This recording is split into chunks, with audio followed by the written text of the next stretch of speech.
नहीं साल कार्य है नमो तस्से भगवतो अरहतो सम्मा सम्बुद्धस्से नमो तस्से भगवतो अरहतो सम्मा सम्बुद्धस्से नमो तस्से भगवतो अरहतो सम्मा सम्बुद्धस्से वियोजगनुभावनीयो वन्ताच वचनं खमो गम्भीरञ्च कथं कन्त्वा नो जह्नाने नियोजयति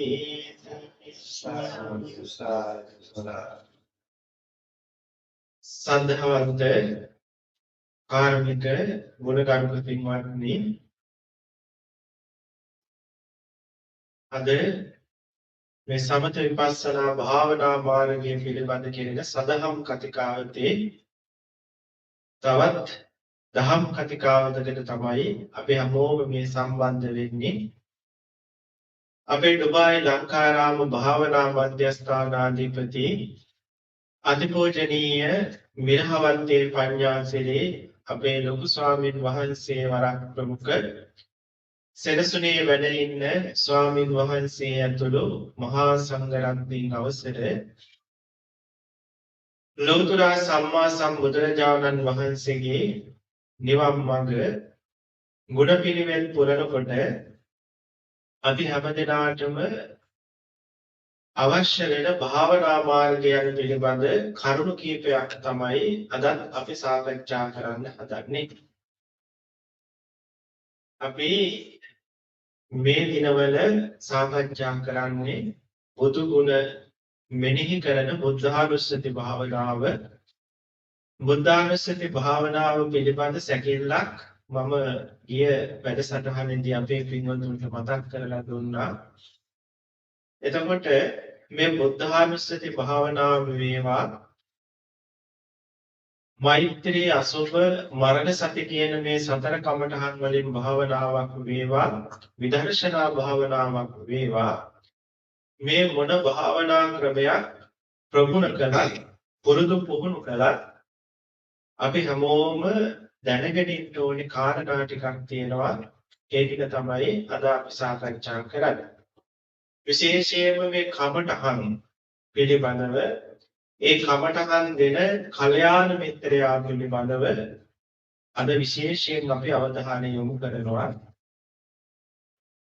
මේ කාරණා ටික අපි හැමෝම දැනගෙන ඉන්න ඕනේ. ඒ දැනගෙන ඉඳීම තුළ අපි මේ කරන භාවනා මාර්ගයේ නිවන් මාර්ගයේ යනකොට විශාල කරුණු කාරණා කීපයක් අපට අත්‍යවශ්‍යයෙන්ම දැනගෙන ඒවා පිළිපැදිය යුතුයි කියන හැඟීම අපේ චිත්තසංතානයේ උපදව ගන්න පුළුවන්. දැන් බුදු ගුණ සිහි කරන බුද්ධානුස්සති භාවනාව. එතකොට බුද්ධානුස්සති භාවනාව පටන් ගන්නකොට ප්‍රධාන භාවනාව වශයෙන් අපි මුලින් කළ යුතු වැඩ කොටසක් තියෙනවා. ඒකට පූර්ව කෘත්‍ය කියලා කිව්වා. එතකොට මෙන්න මේ පූර්ව කෘත්‍යයටම අයිති කාරණා ටිකක් තමයි මේ කර්මස්ථාන හා කර්මස්ථාන දෙන කල්යාණ මිත්‍රයන් වහන්සේ පිළිබඳව අපි දැනගන්න ඕනේ කාරණා ටික. මේක දැනගෙන සිටීම අපේ කමඨහන මුදුන්පත් කරගන්න අපට ගොඩාක් උපකාරයි. කර්මස්ථාන ගත්තාම අපි කෙලින්ම කාරණාවට එමු. කර්මස්ථාන ගත්තාම කමඨහන් ගත්තාම ඒවා කොටස් දෙකකට බෙදෙනවා. මොනවද? සම්බන්තක කර්මස්ථාන හා පාරිකාර්ය කර්මස්ථාන කියලා කොටස් දෙකකට බෙදෙනවා.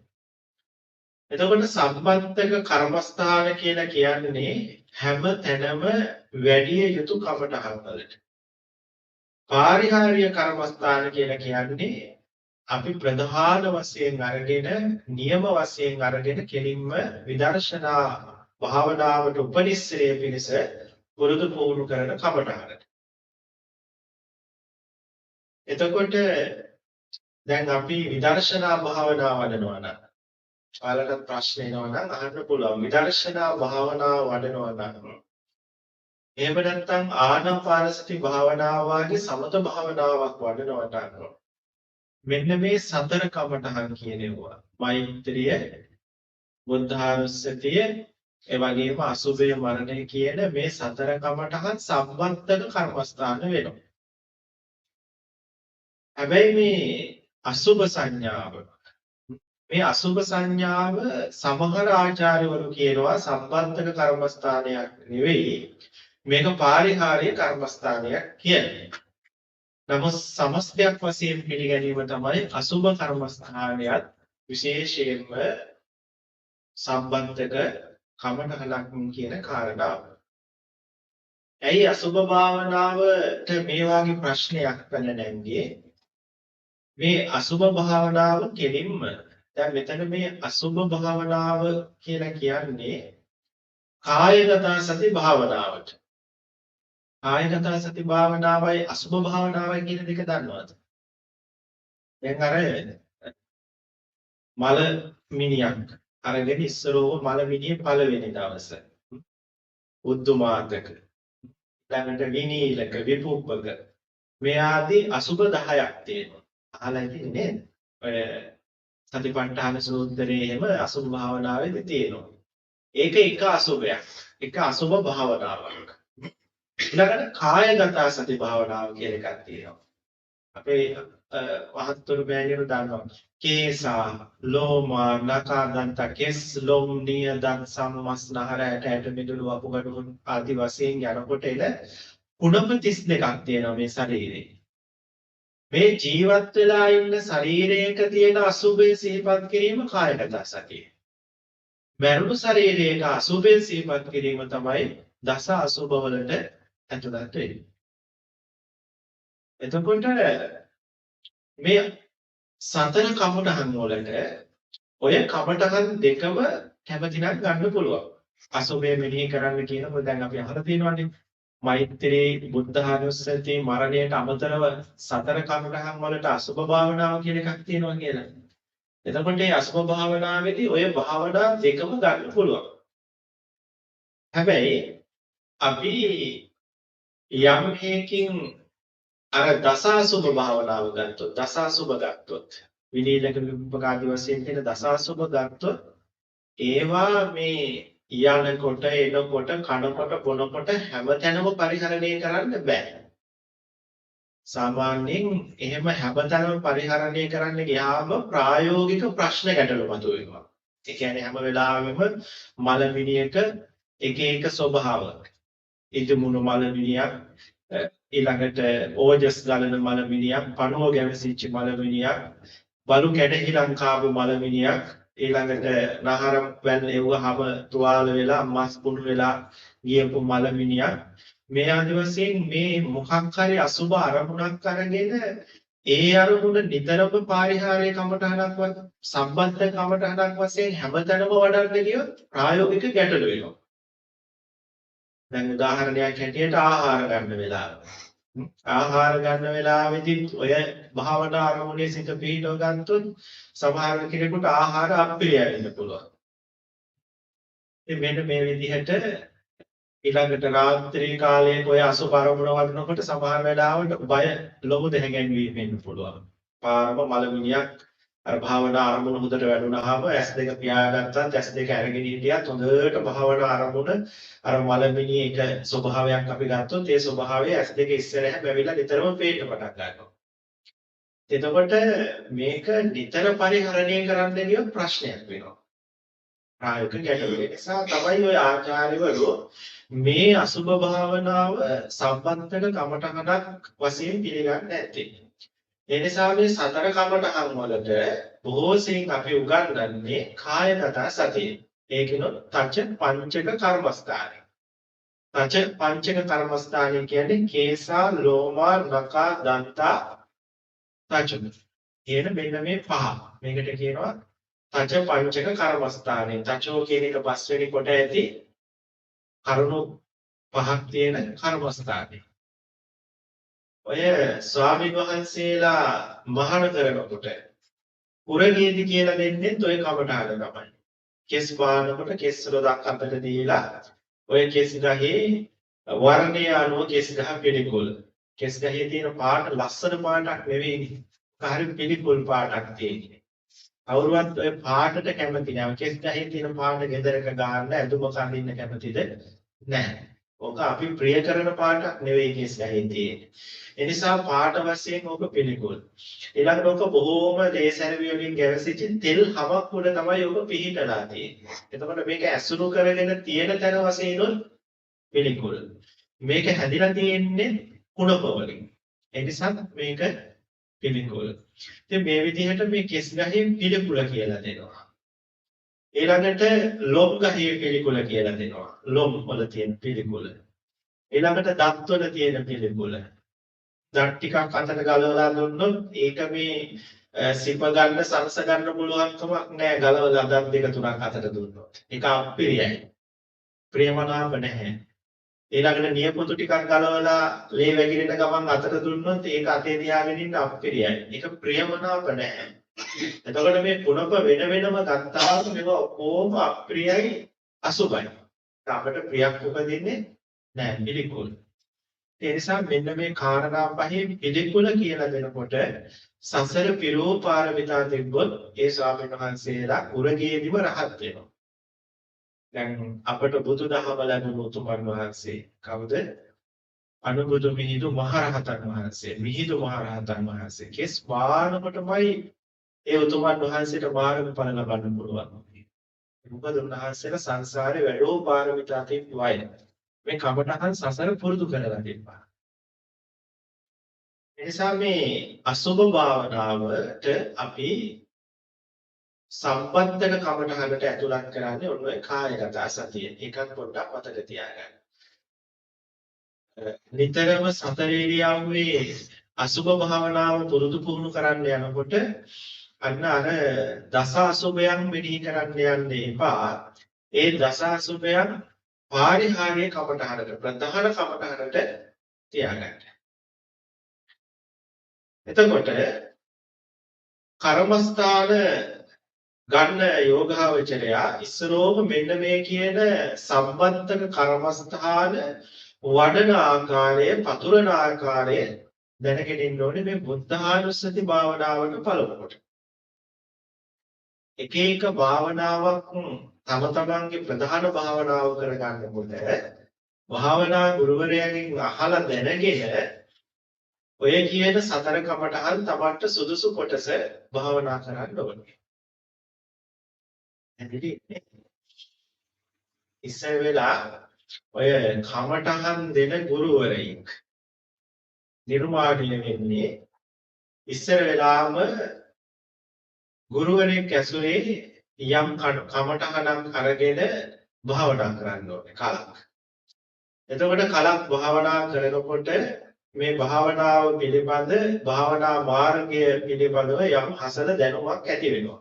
භාවනාවෙන් රහත් වෙන්න මාර්ගඵලයක් ලබන්න තරමට බැරි වුණත් විදර්ශනා ඥානයක් දෙකක් හරි අනුතරමේ උපදව ගන්න යම් කිසි හෝ චිත්ත සමාධියක් උපදව ගන්න ධ්‍යාන විඥාන නැති වුණත් ඒ භාවනාව පිළිබඳ පරිචයක් ඇති වෙනවා. මොකද පළපුරුද්දක් දැනුමක් ඇති වෙනවා. එතකොට මේ භාවනාව කියලා කියන්නේ මොකක්ද කියන දැනුම උන්වහන්සේට ඇති වෙනවා. අන්න ඊට පස්සේ ආචාර්යවරයෙක් ඇසුරු කරලා භාවනා ක්‍රම ඉගෙන ගන්න ඕනේ. මේ කියන භාවනා ක්‍රම ඉගෙන ගන්න ඕනේ. ඒ කියන සමසතලිස් කමඨහම ඉගෙන ගන්න ඕනේ. ඒ කියන්නේ ඉස්සර වෙලා න්‍යාය ඉගෙන ගන්න ඕනේ සමසතලිස් කමඨහන් වල. ඒ න්‍යාය ඉගෙනගෙන භාවනා වාක්‍ය කටපාඩම් කරගෙන ඒ සියල්ල ධාරණය කරගන්නවා. ඊට පස්සේ විදර්ශනා භාවනාව පැත්තට ගියපුවාම මඳුම් සකිය හොඳට ඉගෙන ගන්න ඕනේ. ඔය මජ්ක්‍ධිම නිකායේ කියන්නේ විදර්ශනා භාණ්ඩාගාරය කියලා. ධර්මයේ තුල මජ්ක්‍ධිම නිකායේ කියන්නේ විදර්ශනා භාණ්ඩාගාරය කියලා. ඒ නිසා මඳුම් සකිය හොඳට ඉගෙන ගන්න ඕනේ.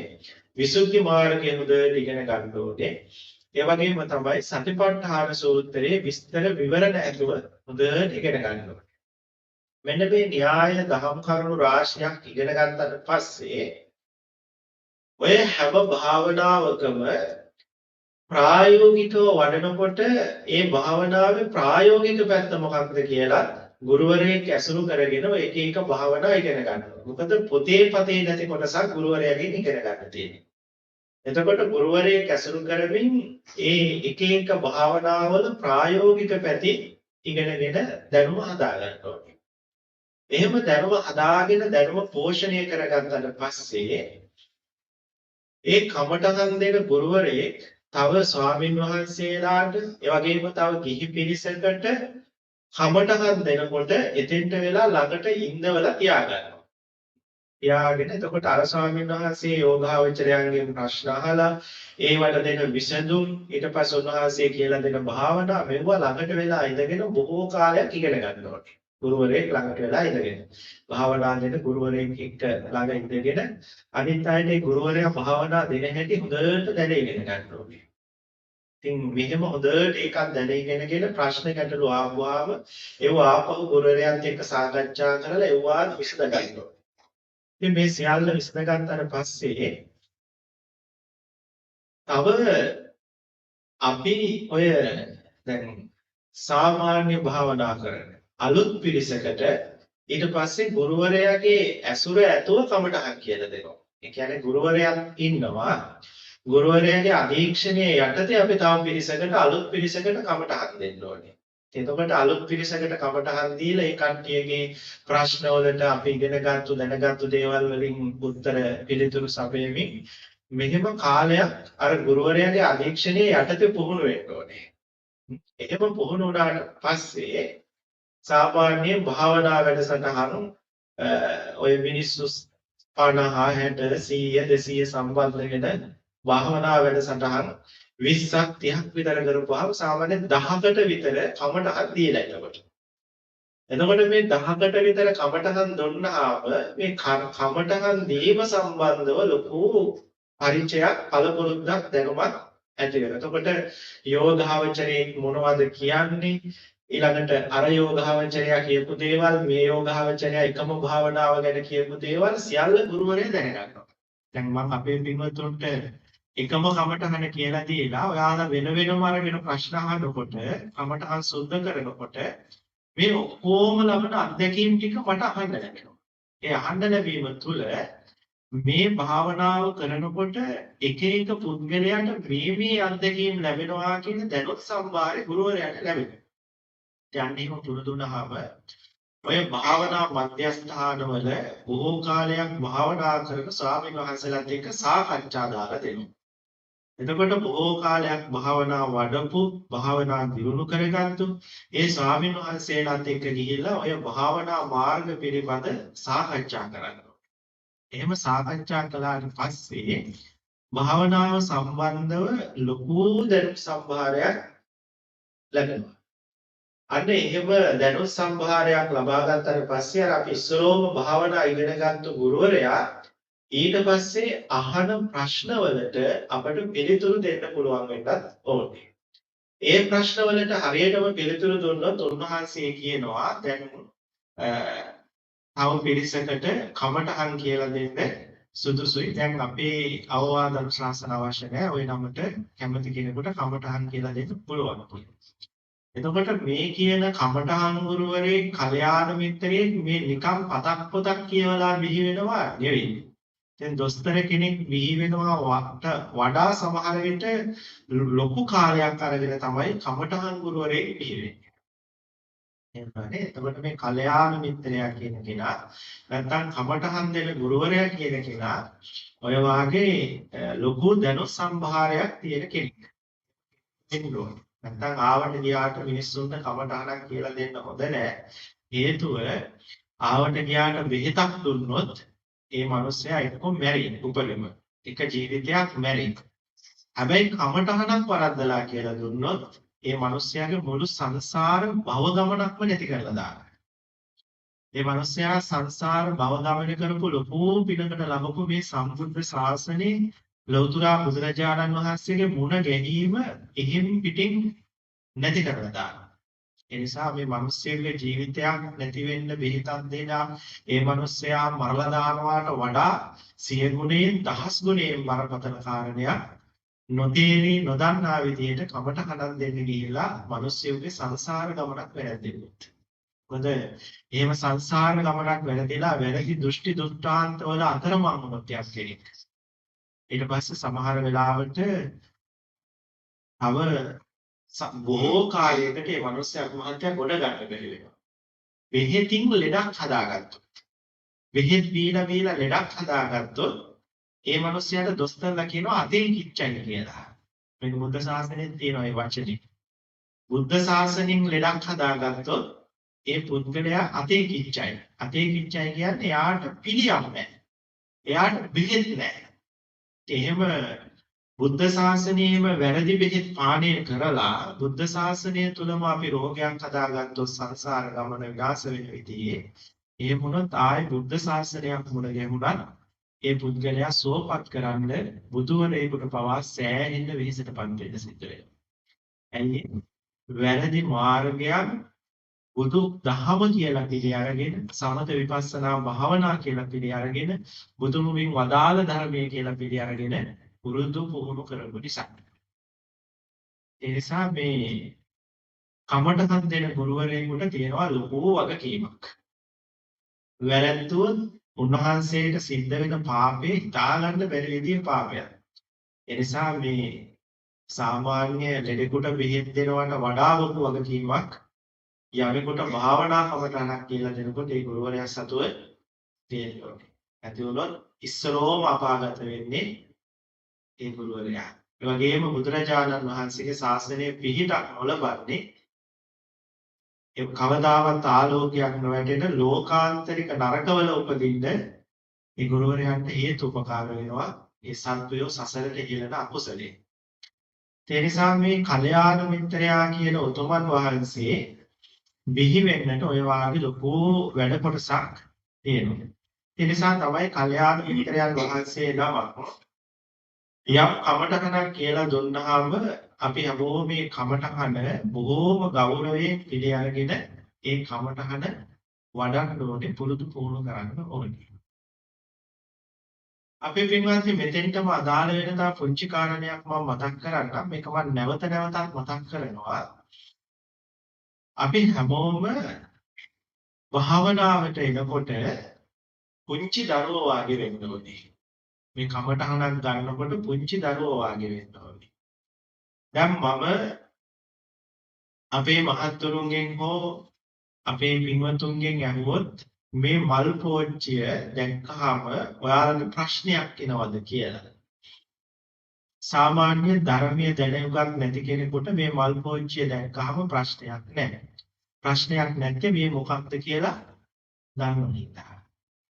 ඊළඟට ධර්මයේ ඉගෙන ගන්න අම්මා කෙනෙකුගෙන් තාත්තා කෙනෙකුගෙන් මේක ගැන අහුවොත් ස්වාමීන් වහන්සේ ඔක සතර මහා ධාතු වලින් ඇදලා තියෙන්නේ වෙන වෙනම තියෙන රූප කලාප ගොඩක් තියෙන්නේ මෙන්න මේකේ ඍතුජ රූප කලාප ගොඩක් ඕකේ තියෙන්නේ ඒවා ඉපදෙනවා විදෙනවා ඉතින් මේක මේ විදිහේ ධර්මතා ස්වરૂපයක් තමයි පවතින්නේ කියලා මල් පෝච්චිය ගැන දන්නවා. දැන් එතකොට මෙයාට ලෞකික පැත්තෙන් මල් පෝච්චිය ගැන ප්‍රශ්නකුත් නැහැ. ඊළඟට ලෝකෝත්තර පැත්තෙන් මල් පෝච්චිය ගැන ප්‍රශ්නකුත් නැහැ. එතකොට මල් පෝච්චිය දැක්කම එයාට ප්‍රශ්නයක්ම නැහැ මේ මොකක්ද කියලා. දෙපැත්තෙන්ම දන්නවා. මෙන්න මෙහෙම කෙනෙකුට කමටහන් වඩලා දිනු වෙන්න බෑ. මතක තියාගන්න. මේ මල් පෝච්චිය ඇත්තටම මොකක්ද කියන ප්‍රශ්නේ තියෙන්නේ පුංචි දරුවෙකුට. එයා ඔය දෙආකාරයෙන්ම මේ මොකක්ද කියලා දන්නේ නැහැ. ඉස්සරෝම මේ මල් පෝච්චිය දකින අතිදරුවෙක් දැකපු ගමන් අම්මේ තාත්තේ මේ මොකක්ද අරක මොකක්ද කියලා නැවත නැවත අහන්නේ මෙයාට මේක පිළිබඳ ප්‍රශ්නයක් කුතුහලයක් තියෙන නොදන්නා බවක් තියෙන හින්දා. එතකොට අපේ පින්වත්නි මේ මල් පෝච්චිය ගැන නොදන්නා බවක් තියෙන අතදරුවට තමයි මේ මල් පෝච්චිය ගැන යමක් අවබෝධ කරගන්න පුළුවන්. හැබැයි මල් පෝච්චිය ගැන දන්න කෙනාට අපට මේ මල් පෝච්චිය ගැන ප්‍රශ්නයක්ම නැති හින්දා අපට අමුතුවෙන් භාවනාවේ අවබෝධ කරගන්න දෙයක් නැති වෙනවා. ඒ නිසා මේ භාවනා වඩනකොට අපි හැම වෙලාවෙම ගුරුවරයාගේ වචනය විශ්වාස කරලා ඒ කියන ටික විතරක් කරන්න පුළුවන් වෙන්න ඕනේ. එහෙම නැති වුණොත් අපි දැන් මේ මල් පෝච්චිය ගැන හිතාගත්තු ටිකක් තියෙනවානේ. මේක මේ සතර මහා ධාතුවෙන් හැදිලා තියෙන්නේ, වෙන වෙන රූප කලාපකින් තියෙන්නේ, හේතුඵල ධමයක් මේ විශ්ව කුහරේ තියෙන. දැන් ඔය ටික දන්න ටිකනේ. අපි භාවනා කරන්නේ ඔයිටත් වැඩි එකක් හොයන්න. දැන් ඔය දන්න ටිකනේ. දැන් අපිට භාවනා කරන්න ඕනේ අපි මහත්ය මේ මල් පෝච්චිය ඔයිටත් වඩා එකක් අවබෝධ කරගන්න. එහෙම එකක් නැහැ. ඔච්චරයි තියෙන්නේ. ඔය තියෙන ටික තමයි ලෞතර බුදුරජාණන් වහන්සේ අපිට පෙන්වන්නේ. එතකොට ඊට වැඩි එකක් හොයන්න, ඊට වැඩි එකක් අවබෝධ කරගන්න යන කෙනාට කවදාවත් කමටහන වැඩෙන්නේ නැහැ. ඒ නිසා මේ මල් පෝච්චිය දැකපු වෙලාවක ගුරුවරයා කිව්වොත් මේ මල් පෝච්චියේ දිහා බලාගෙන මේ මල් පෝච්චියේ පාට රෝස පාටයි කියලා හොඳට පාට දිහා බලාගෙන මේ රෝස පාට කියමින් වඩමින් මෙනෙහි කරමින් මේ මල් පෝච්චිය දිහා බලාගෙන ඉන්න කියලා යෝගාවචරයට පුළුවන් වෙන්න ඕනේ ඒක කරන්න. එතකොට අපි ඉගෙනගත්තු ධර්මය, අපි දැනගත්තු ධර්මය භාවනාව තුළින් අවබෝධ කරගන්න නෙමෙයි යෝගාවචරය කියන්නේ. අන්න එතන තමයි වර්ධින තැන. අපි ඉස්සර වෙලාම මේ මල් පෝච්චිය ගැන චිත්ත රූපයක් හදා ගන්නවා. අහපු බණ අහපු එකකින්. තේරුණාද?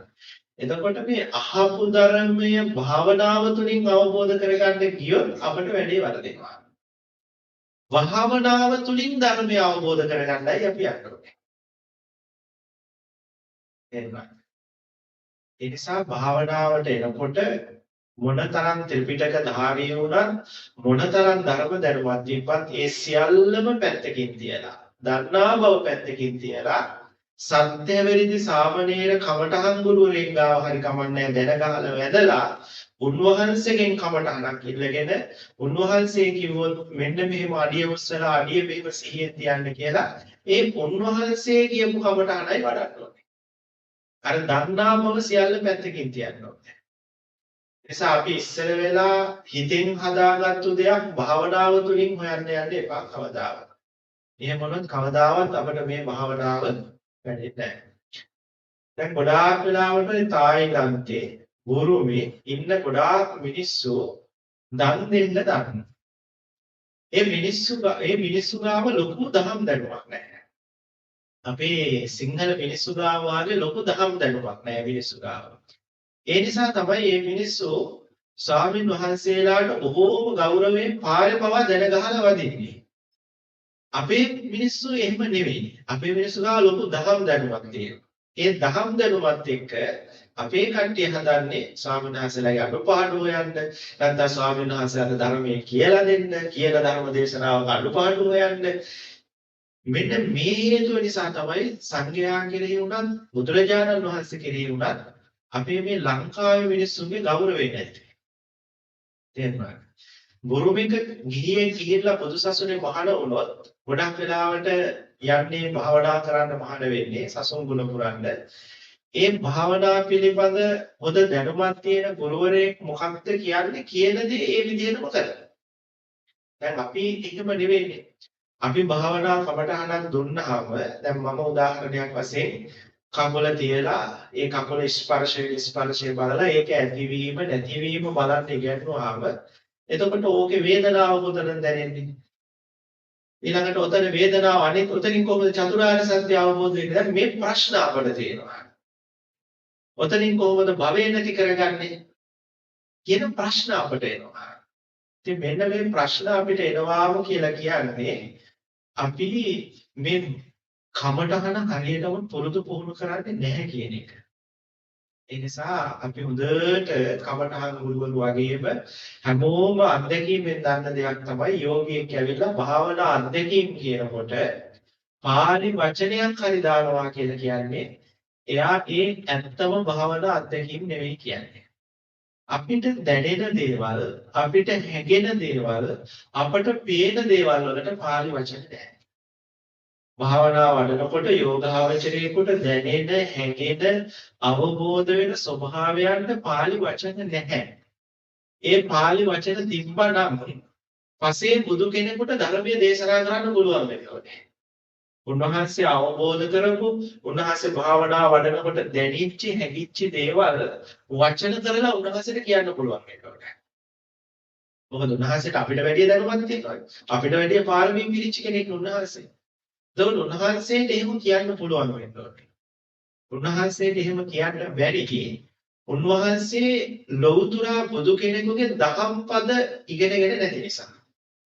දැන් අපේ යෝගාවචරයන්ට වෙන්නේ දහම් පද ටික ඉගෙනගෙන තියෙන්නේ.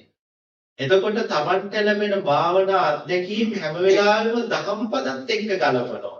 ඉගෙනගත්තු ධර්මයන්ත් එක්ක ගලපනවා. ගලපලා අච්චාරු කරගෙන තමයි භාවනාව වඩන්නේ. අන්න ඒ නිසා භාවනාව වැඩෙන්නේ නැහැ. තේරුණාද? ඒ නිසා හැම වෙලාවෙම යෝගාවචරයෙකුට ලැබෙන අත්දැකීමකට කවදාවත් එයාට එක වචනකින් හෝ ධර්මයේ වචන වලින් කියන්න බෑ. සම්දේටම දන්නවා කෙනෙක් ඇවිල්ලා භාවනා විස්තරේ කියනකොටම මේ වැඩිච්ච භාවනාවක්ද නැත්නම් එයා හිතෙන් හිතලා කරපු භාවනාවක්ද කියලා. අනිත්‍ය දර්ශනය යෝගාවචරයෙකුට දැනෙන හැටි අනිත්‍ය දර්ශනය අපි බණ පොතෙන් ඉගෙනගෙන ඒක දකින්න උත්සාහවත් වෙමින් මානසිකාර කරලා ඒ දැකපු අත්දැකීම කියන්නේ දෙකට. එහෙමද? මම ඔබට පුංචි උදාහරණයක් කියන්නම්. යෝගාවචරයේ භාවනා කරනවා. ඒවා ආපහු ඉගෙන ගත්තා කියලා ඔයාලා බලන්න යන්න එපා. ඒකට ඔයාලට වෙන්නේ අර වැඩේමයි. යෝගාවචරයේ භාවනා කරනකොට දැන් අපි හොඳට ඉගෙනගෙන තියෙනවා මේ කකුලේ රූප කලාප තියෙනවා කියලා ඉගෙනගෙන තියෙනවා. මේ කකුල හැදිලා තියෙන පුංචි පුංචි රූපාංශ වලින් කියලා. සතර මහා ධාතුවෙන් හැදිලා තියෙන්නේ කියලා. එතකොට අපේ හිතේ දැන් චිත්‍රයක් තියෙනවා වෙන වෙනම තියෙන රූපාංශ වලින් මේ කකුල හැදිලා තියෙන්නේ කියන කාරණාව සම්බන්ධව. එතකොට ඕක හිතාගෙන අඩිය තියෙනකොට ඔය මානසිකත්වයේ තුල ඉඳගෙන මේ රූප කලාප වෙන් කරලා බලන්න උත්සාහවත් වෙලා එහෙම හැගෙන අය ඉන්නවා ඥාන දර්ශනයක් ඇති වෙලා අය. තව කෙනෙක් ඉන්නවා මොකුත්ම දන්නේ නැහැ.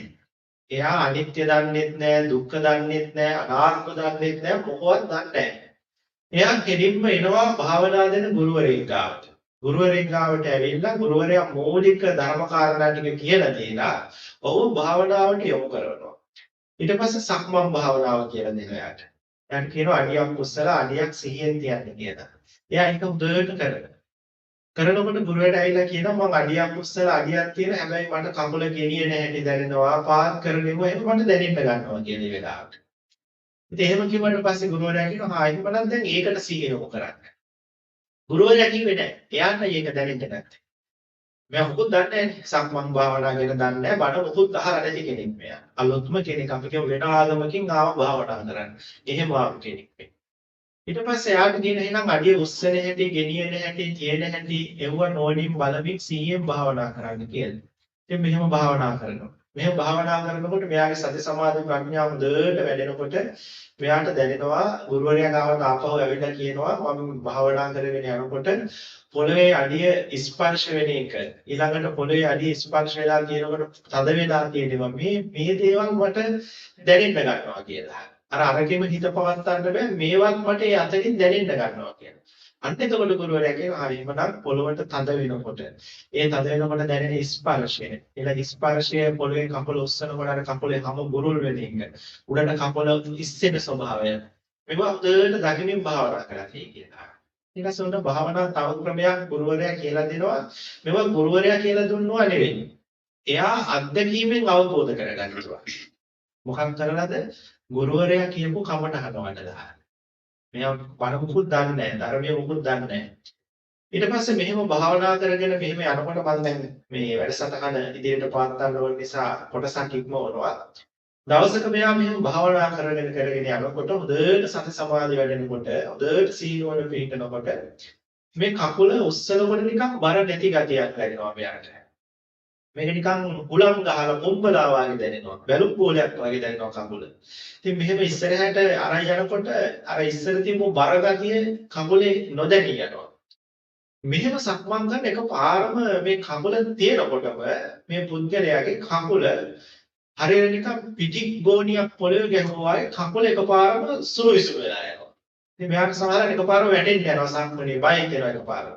මේ ළමන අත්දැකීමට. ඊට පස්සේ නැහැ කකුල හොඳට තියෙනවා අය කකුල හොඳට පොළවේ තියෙනවා. ඉතින් ඊට පස්සේ ආයෙ මෙයා සක්මන් කරනවා.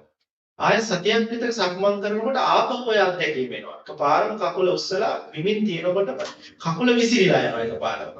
එහෙම දැනෙනවා. ඒ නිකන් පිටියෙන් හදපු කකුලක් හිතන්නකො වැල්ලෙන් කකුලක් හදලා ඒ වැලි කකුල විමින් තියෙන එකපාර වැලි ටික එහිලා ගිහිලා කකුලට ඇනෙන්න වගේ යනවා. ඉතින් මෙන්න මේ වගේ අත්දැකීම් ලැබෙනවා මේ යෝගාචරයට. පිටපත් අත්දැකීමක් ලැබුණාම වාර කිහිපයක් ඇවිල්ලා ගුරුවරයාට කියනවා. ස්වාමීනි මම මේ අඩිය උස්සලා අඩිය තියෙනකොට මෙන්න මේ වගේ අත්දැකීමක් මට වෙනවා විටින් විට. ඒක හැම වෙලෙම වෙන්නේ මට විටින් විට වෙනවා මේ අත්දැකීම. අන්න එතකොට ගුරුවරයා දැනගන්නවා දැන් මෙයාට රූප කලාව වෙන් වෙන්න පටන් ගන්නවා. වෙන වෙලා පේන්නේ පටන් ගන්නවා. ඒක ගුරුවරයා හිතින් හිතා ගන්නවා. හරියට කියන්නේ. ඒ දර්ශනීය දකින්න වෙලාවට ඒක එහෙම දැකපු දෙයක්. ඔයා නමුත් ඒකට අවධානය වැඩි යොමු කරන්නේ නැතුව අර කකුලේ පිළිබඳව සිහිය තියාගෙන ආපහු සක්මන් කරන්න කියලා දෙනවා. මම මේ පුංචි උදාහරණයක් කිව්වේ. එතකොට මේ ආගම දහම මොකුත් නොදැන නමුතු බුදුරජාණන් වහන්සේගේ ගුණ දැනගෙන ධර්මයේ ගුණ දැනගෙන සංඝයාගේ ගුණ දැනගෙන මේ ශාසනයේ නිර්යානිකයි කියලා දැනගෙන සංසාරයේ කරපු පාරමී කුසල් බලයෙන් උපන්න සද්ධාව ඇතුව භාවනා ගැන අනිත්‍ය දර්ශන ගැන නාම රූප ධර්ම ගැන ලොකු දැනුමක් නැතුව ඇවිල්ලා භාවනා වඩනකොට යෝගාවචරයේකට අත්දැකීමෙන්ම අපි ඔය ගොඩාක් බණ අහලා රූප කලාප වෙන්වෙන්ව තියෙනවා කියලා මේ කකුල හැදිලා තියෙන්නේ කියලා. අපි ඉගෙන ගන්න දේ යෝගාවචරයේකට වැටෙන එක ක්‍රමයක් ඔය. හැමෝටම ඔහොම වෙන්නේ නැහැ. එක එක යෝගාවචරයන්ට එක එක ක්‍රම වලට තමයි ඉස්සරෝම රූප කලාප වෙන් වෙන දර්ශනය ඇති වෙන්නේ. ඒ කියන්නේ රූප කලාප වෙන් වෙලා පේන දර්ශනය ඇති වෙන්නේ. අපේ පින්වත්නි දැන් අපි හොයන්නේ වෙනම එකක්. දැන් අද ඔයාලට මම මේ කතාව කියපු හින්දා දැන් දන්නවා පොඩි කය. දෙයක්. හැබැයි ඔයාලා මේ වෙනකන් ඔළුවේ තියාගෙන හිටියේ මේ කකුලේ රූප කලාප වෙන වෙන දර්ශනීය කියන එක වෙනම කතන්දරයක් කියලා. අන්න එහෙම රූප කලාප වෙන් කරලා බලන්න ඔට්ටු වෙන ඔයාලට කවදාවත් ප්‍රායෝගික අත්දැකීම හම්බ වෙන්නේ නැහැ. නිසා මේ ධර්මයේ ඉගෙනගෙන ධර්මයේ පිළිබඳ නොවන වඩන එක භාවනා ඔය කියන අත්දැකීම ලබන්න ලොකු උපකාරයක්. එහෙනම් ඒක ලොකු උපකාරයක්. හැබැයි යෝගාවචරය දක්ෂ වෙන්න ඕනේ. භාවනා යෝගීකයේ තියෙන අදක්ෂ භාවය තමයි ඉගෙනගත්තු ධර්මයයි භාවනා සමතහනයි දෙක ගුරුවරයාගේ අනුමැතියකින් තොරව පටලවන එක. ඒ නිසා යෝගාවචරයේ කම්මත සමත විපස්සනා භාවනාවලට යෝගාවචරයේකු දක්ෂ වෙන්න ඕනේ. පළවෙනිම විභාගය තමයි තමන්ගේ දහම් දැනුම පැත්තකින් තියලා ගුරුවරයා කියන දේ ඒ විදිහට භාවනා කරලා ඒ තුලින් ධර්මය අවබෝධ කරගන්න උත්සාහවත් වෙන එක. ධර්මය අවබෝධ කරගත්තට පස්සේ අපට පුළුවන් ඉගෙනගත්තු ධර්මයත් එක්ක ජීවිතයේ අත්දැකීමෙන් අවබෝධ කරගත්තු ධර්මතා සංසන්දනය කරලා බලන්න. එතකොට තේරෙනවා මම ධර්මයේ ඉගෙන ගන්නකොට අනිත්‍ය ගැන අහනකොට නාම රූප ධර්ම ගැන රූප කලාව ගැන අහනකොට මම හිතාගෙන හිටපු දර්ශනීය අහසට පොළොව වගේ වෙනස් එකක් නේද? මම මුළු ත්‍රිපිටක ධර්මයේ ඉගෙන ගන්නකොට අභිධර්ම පිටකේ හොඳට මම පරිශීලනය කරනකොට මගේ හිතේ මේ රූප කලාප ගැන දර්ශනයක් ඇතුණා. ඒවා මෙහෙම ඇති කියලා එකක් හිතුණා මට. හැබැයි මම හිතාගෙන හිටපු දර්ශනයට වඩා මේ රූප කලාපවල ස්වභාවය මේ ආකාරයි නේද කියලා ප්‍රත්‍යක්ෂ වෙනවා. ඒ නිසා අපිට ඉගෙනගත්තු පමණින්ම ඕක අවබෝධ වෙනවා නම් ඇත්ත ස්වභාවය අපට භාවනා වඩන්න අවශ්‍ය වෙන්නේ. ඒ නිසා හොඳට මතක තියාගන්න මොන කමටහන මෙහි කළත් අපේ දහම් දැනුම හැම වෙලාවෙම පැත්තකින් තියලා අපි මේ කමටහන හොඳට පුරුදු පුහුණු කරන්න ඕනේ. ගුරුවරයා දවසක ඔබ ඉගෙනගත්තු ධර්මයේ භාවනාවට උපකාර කරගන්න හැටි කියලා දෙනවා. තේරුණාද? යම් තැනක් තියෙනවා මේ භාවනාවේ. එතනින් එහාට යන්න ආපහු ධර්මයේ ඔය නාම රූප ධර්මයන් පිළිබඳව ඒක අභිධර්මයේ ගොඩාක් කොටස් සම්බන්ධව ඒ භාවනා ගුරුවරයාට නමුත් යෝගාවචරයට කියලා දෙන්න වෙන අවස්ථා තියෙනවා. හැබැයි කල්පිය ඒවා ඉගෙනගෙන තියෙන කෙනාට ඉතින් පහසුවෙන් එතනින් එහාට භාවනා වඩන්න පුළුවන්. නිසා මේ ධර්මයේ දැන ඉගෙනගෙන තිබීම ගොඩාක් වටිනවා භාවනාවට. හැබැයි ඉගෙන ගත්තොත් කොතනදීද භාවනාවට සම්බන්ධ කරන්න ඕනේ කියන එක භාවනා ගුරුවරයාගෙන්ම දැනගන්න ඕනේ. දැන් ඊළඟට මෙන්න මේ කමටහන දෙන ගුරුවරයා සම්බන්ධව ඒ වගේම මේ කමටහන් පිළිබඳව මම පුංචි කාරණයක් අපේ සත්පුරුෂ පිළිබඳවට මතක් කළේ. කර්මස්ථාන ගන්න යෝගාවචරයා ඉස්සරෝම මේ බුදුගුණ භාවනා කමඨහන ගන්න සහම මේ බුදුගුණ භාවනා කමඨහන වඩන්න ඉස්සර වෙලා මෛත්‍රී භාවනාව පුරුදු පුහුණු කරන්න ඕනේ. මේ මෛත්‍රී භාවනාව පුරුදු පුහුණු කරනකොට ඉස්සරෝම පරිච්ඡේද වශයෙන් මෘග සීමා වැසියන් කෙරෙහි සෝපත් වේවා කියන මෛත්‍රී කරන්න ඕනේ. ඇයි මේ ගෙදර ඔයාලත් එක්ක එකට වාසය කරන අයට මෛත්‍රී කරලා යාළගේ සිත මෘදු මොලොක් කරගත්තොත් තමයි යාළුවන් එක්ක සුවසේ වාසය කරන්න පුළුවන් වෙන්නේ. නිතරම යාළුවන් එක්ක ගැටීම් හදාගත්තොත්, නිතරම යාළුවන් එක්ක අමනාපකම් හදාගත්තොත්, යාළුවන්ගේ ආදරය, කරුණාව, සෙනෙහස, මෛත්‍රිය තමයි හම්බුනේ නැත්නම් මේ භාවනා කර්මයේ දිගට කරගෙන යන්න බෑ. දැන් ගෙදර ඉන්න නෝනා, මහත්තයා, දරුවෝ, මව්පියෝ අසත් මේ කවුරු හරි ඔයාලට මේ භාවනාවට උදව් උපකාර කරේ නැත්නම් ඔයාලට හරි අමාරුයි. ගෙදරක භාවනාව කරගෙන යන්න. සේනාසනේ වුණත් එහෙමයි. අනිත් ස්වාමීන් වහන්සේලාගේ මෛත්‍රිය කරුණාව ඒවා අපට ලැබුණේ නැති වුණොත් මේ භාවනාව දිගට කරගෙන යන්න අමාරුයි. ඒ නිසා ස්වාමීන් වහන්සේ නමක් නම් සේනාසනේ ඉන්න සංඝයාටත් ඔයාලා ගෙදර ඉන්න මිනිස්සුන්ටත් ඉස්සර වෙලා මෛත්‍රිය කරලා එයාලාගේ සිත මෘදු මොලොක් කරගන්න ඕනේ. කවුරු කෙරෙහිද? තමන් කෙරෙහි. ඊට පස්සේ සීමාවැසි දෙවියන් කෙරෙහි මෛත්‍රී කරන්න ඕනේ. ඇයි සීමාවැසි දෙවියන් කෙරෙහි මෛත්‍රී කරන්නේ? දෙවියන්ගේ ධාර්මික ආරක්ෂාව පිළිට අපිට ඕනේ මේ භාවනා කරනකොට. භාවනාව දිගට පුරුදු පුහුණු කරගෙන යනකොට දෙවියන්ගේ උපකාර අපට අත්‍යවශ්‍යයි. ඒ අයගේ ආශිර්වාදය ඕනේ, ඒ අයගේ ධාර්මික රැකවරණය අපට ඕනේ. අපට අතිපයින් ආරක්ෂා කරගන්න බැරි ආරක්ෂාවක් දෙවිවරු අපට ලබා දෙනවා. මේ බුදු සසුනේ තෙරුවන් සරණ ගිහිල්ලා බණ භාවනා කරන යෝගාවචරයන්ට බෝවස්තක දේවතාවන් ඉඳලා බොහෝ දෙවිවරු උදව් උපකාර කරනවා. ඒ නිසා දෙවියන්ට මෛත්‍රී කරලා යාළගේ සිත අපි කෙරෙහි නම්ව ගන්න ඕනේ.